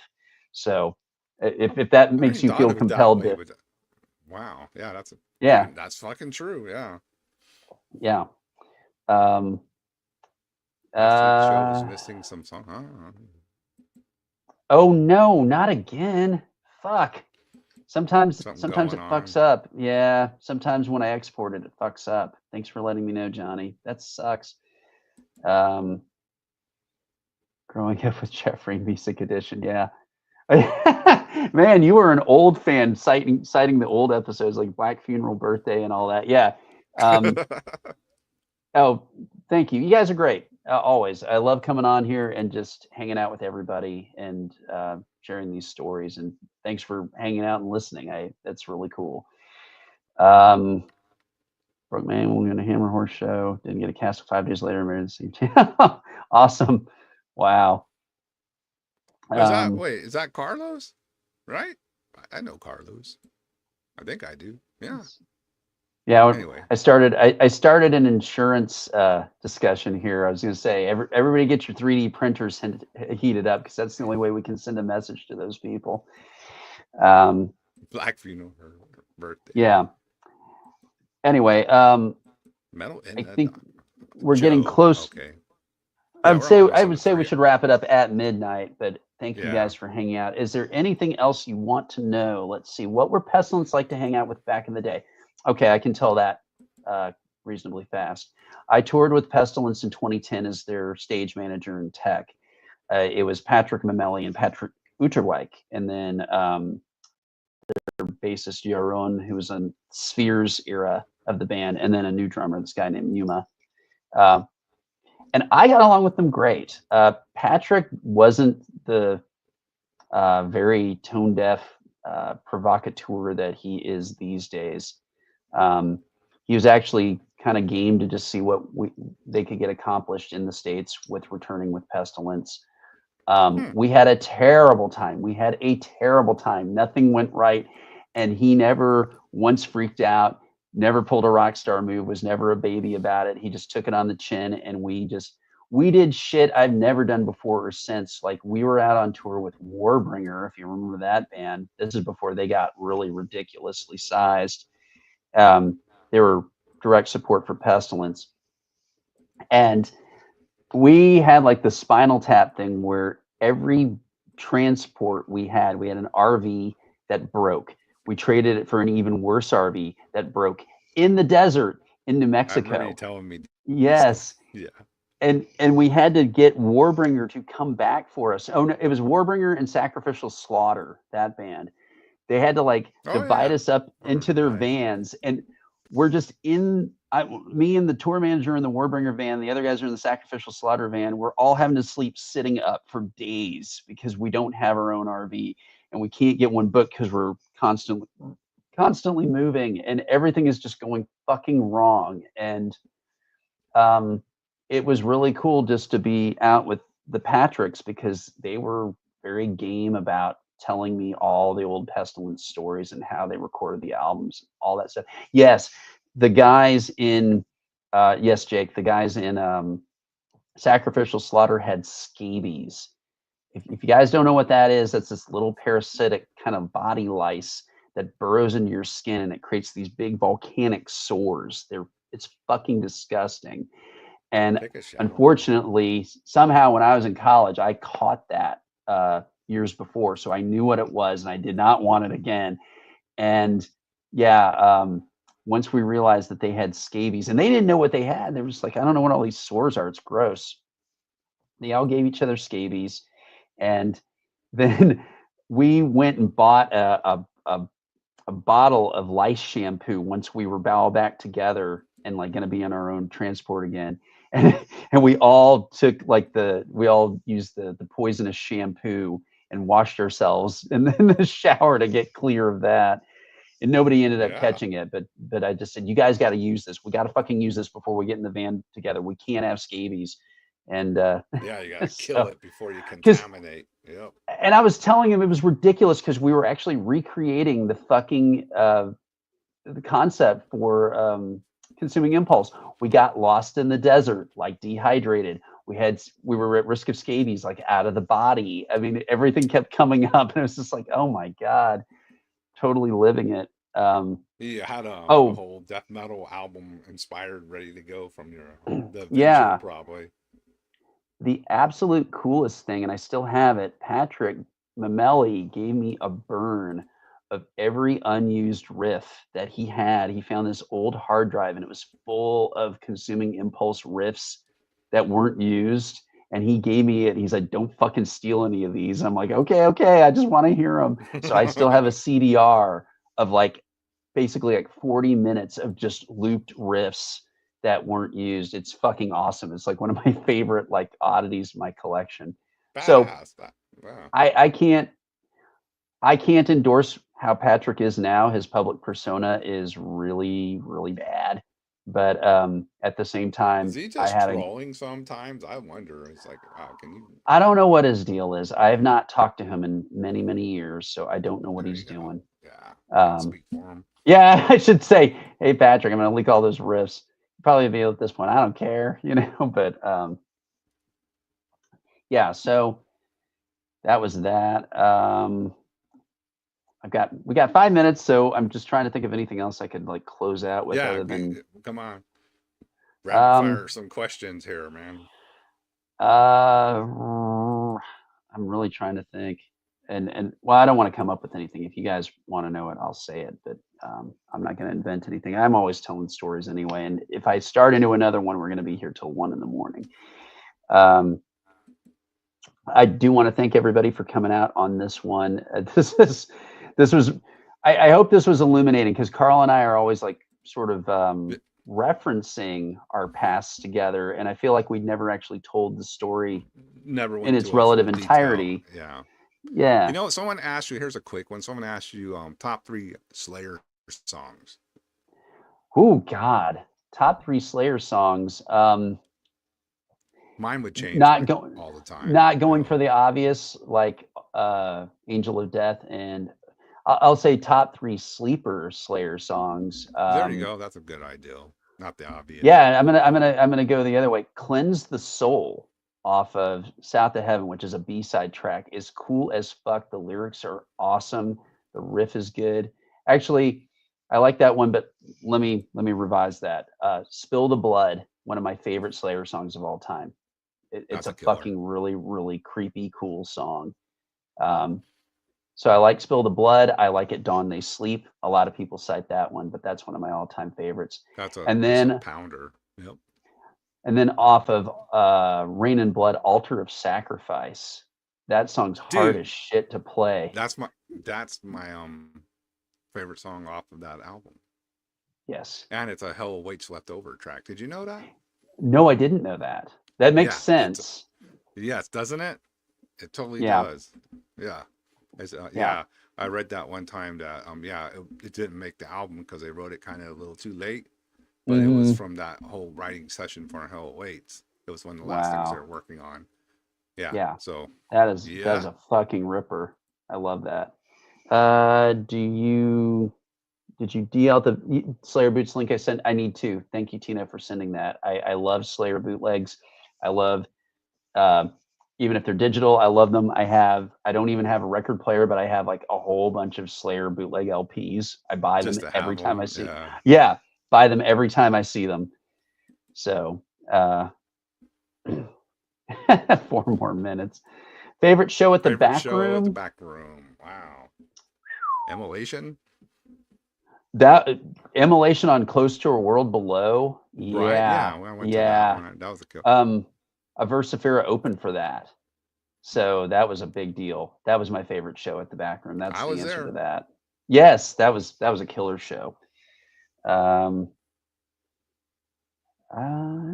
Magic Haunting Chapel Hell Awaits. I mean, there's so many trios of great Slayer songs that you could pick. And I mean, Angel of Death is absolutely a signature song. It's the shot heard around the world. That and Rain and Blood is like their two, like, flat. Oh yeah, they're masterworks. But there's so many good Slayer songs. It's like I don't think of anything on the everything up to Seasons of the Abyss. There's nothing where I go, that song sucks. It's like, why would you ever do that? Yeah. Anyway, solid. Are we there? Oh yeah. Are we there? Yeah, we're almost there. No, and I'm not counting the minutes. I'm just kind of thinking. What band would I like to play with? You haven't played with yet, or you want to see play with? For me, I can't. Obviously, Carl, you and I are probably different. I'm trying to think of who I would love to play with. It's weird. I keep joining all the bands I want to play with. I'm in Demoncy now, So, I think I played with a lot of the bands that I like really want to play with. Yeah. I mean, at this point, it's gonna have to be like Necrovore or fucking Slayer, or something. Something next level. Necrovore is probably gonna be impossible, but you never know. Yeah. But, I would say Omega Vortex and Concrete Winds, but I'm going to get to play with them at Horror Days Fest in Mexico City. Yeah. So, otherwise, I'll fly down in your suitcase. I'll be your suitcase roadie. That's right up there with I could come play the triangle for your band. Yeah. That's what your normie coworkers say. Oh, I'll just stow away in your suitcase. Necrovore did not officially reunite. No, they're just they were talking about just getting together and playing, yeah, but not. They have not yeah, said anything about a full no, reunion and all that. they That's I'll get them. I'm gonna look. I'm gonna text Ross in a couple of mhm. weeks. See if he wants to come on. If there's a reason. Yes, If there's a yeah, reason, I'm not gonna retread what we already talked about. We already right, talked about it. right. But if he says, yeah, we got something cool or something to announce, let's do it. If not, we'll wait till they do. You know. Um, But yeah. I'd like to open for Beharit, and I think there may be an opportunity to do that. oh, Jake's already clinched that fucking deal, so congratulations, Jake. yeah, Jake's knocking shit out with Barbosa Dad getting all them fucking killer shows under his Yep, belt. yep. All right. That's it for me. I'm tapped out, and I think I've Yeah, talked about myself I'm enough. done. But Anybody want thank to know you, anything about me? everybody. I'll be on for the next hour. No, I'm just kidding. I'm Yeah, fucking out here. yeah. You can. That would be hilarious if I dropped off and you went, okay, everybody, listen. That dude's full of fucking shit. Here's how it actually went. Just completely debunking me. If you bought all that shit, I got some fucking Yeah. bridges to sell you. That's not the way I remember it at all. I think he's lying about being on drugs at this point. Yeah. That'd All be right, fucking guys. fucked up. Thanks. All right, man. Thanks Thanks for everybody. chat. You were great. Yeah. It's always great to see so many friends here, and then all the regulars, some of whom I haven't met. So hopefully we'll all be meeting at different points. I know you're probably not, but Aaron asked I'm gonna fucking do my plug now here. Yeah, go ahead. Next weekend in Houston, Texas. Yeah. Got a little show going down. Oh right. Yeah, I saw this. Hexea, Pius Levis, Burt Baccarat, which is Tim and Fred from AC, ETD, first live show. And we got good old Frazier and Dork Angel, Matt and the boys and Frazier and coming out. So $5 no excuse, especially if you live in Houston. That's a good lineup. OG man. Yeah, and $5, insane. Yes. What shows are $5? And Aaron put you on the spot and asked, well, Jeff, are you hanging out on the 18th? And I was like, I don't think he is, but oh Jeff, no, I'm gonna be in San Diego jamming with Demons. So yeah. Okay, well, you got to pass. Yeah. It's actually about Jeff Williams. Yes. All right, guys. All right, man. Thanks, man. This was a ton of fun. We'll be back to telling stories about ourselves in drips and drabs. No, after you'll do a February show and we can talk about the Demoncy experience. Yeah, and it's going to be interesting going. I'm not going to LA, obviously, but going to San Diego, and in the wake of all the fires, that'll be kind of interesting to be there. And yes, let's do it. Last thing I'll just quickly say is that some of you have been alerting me to the fact that my song Burn LA from Birth A.D. is hyper relevant right now, and it is indeed.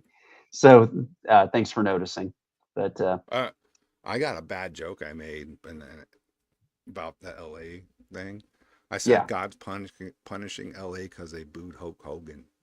There's a meme of that now where it's got Hulk Hogan standing. It's like, boo me again, motherfuckers, and the city's burning behind him. Yeah, I guess I'm not that original, but yeah. Dude. Well, no, it's a common sentiment though. Yeah, how dare you, boot Hoster. Yeah. Thanks, World Eater. All right, guys. Well, we'll see you next time. Keep checking out Leather on Instagram. Sorry. Yes. Yeah. Next time. No problem. Next time. Yeah. And keep supporting Carl's show regardless. And come check me out on metalenema.com if you want. And we'll meet in the middle, as we always do. Tino, I don't think realizes you're jamming in DMC. I didn't know. Yeah. Yes, I'm going to be out there with Rob and Paul. Bill is overseas, and he's only going to be actually reconnecting with us for the shows. I think we might have like a couple of practices in the interim, but I don't know all of that yet. He But, probably yeah. has it burned into his brain anyway. Yeah. All right, guys. everyone. Thanks.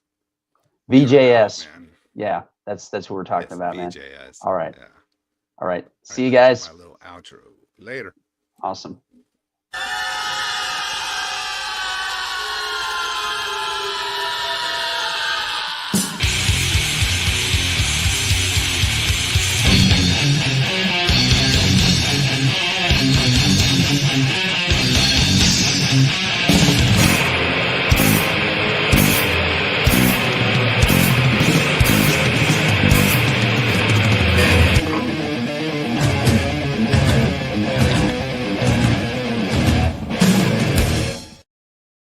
What is light without dark?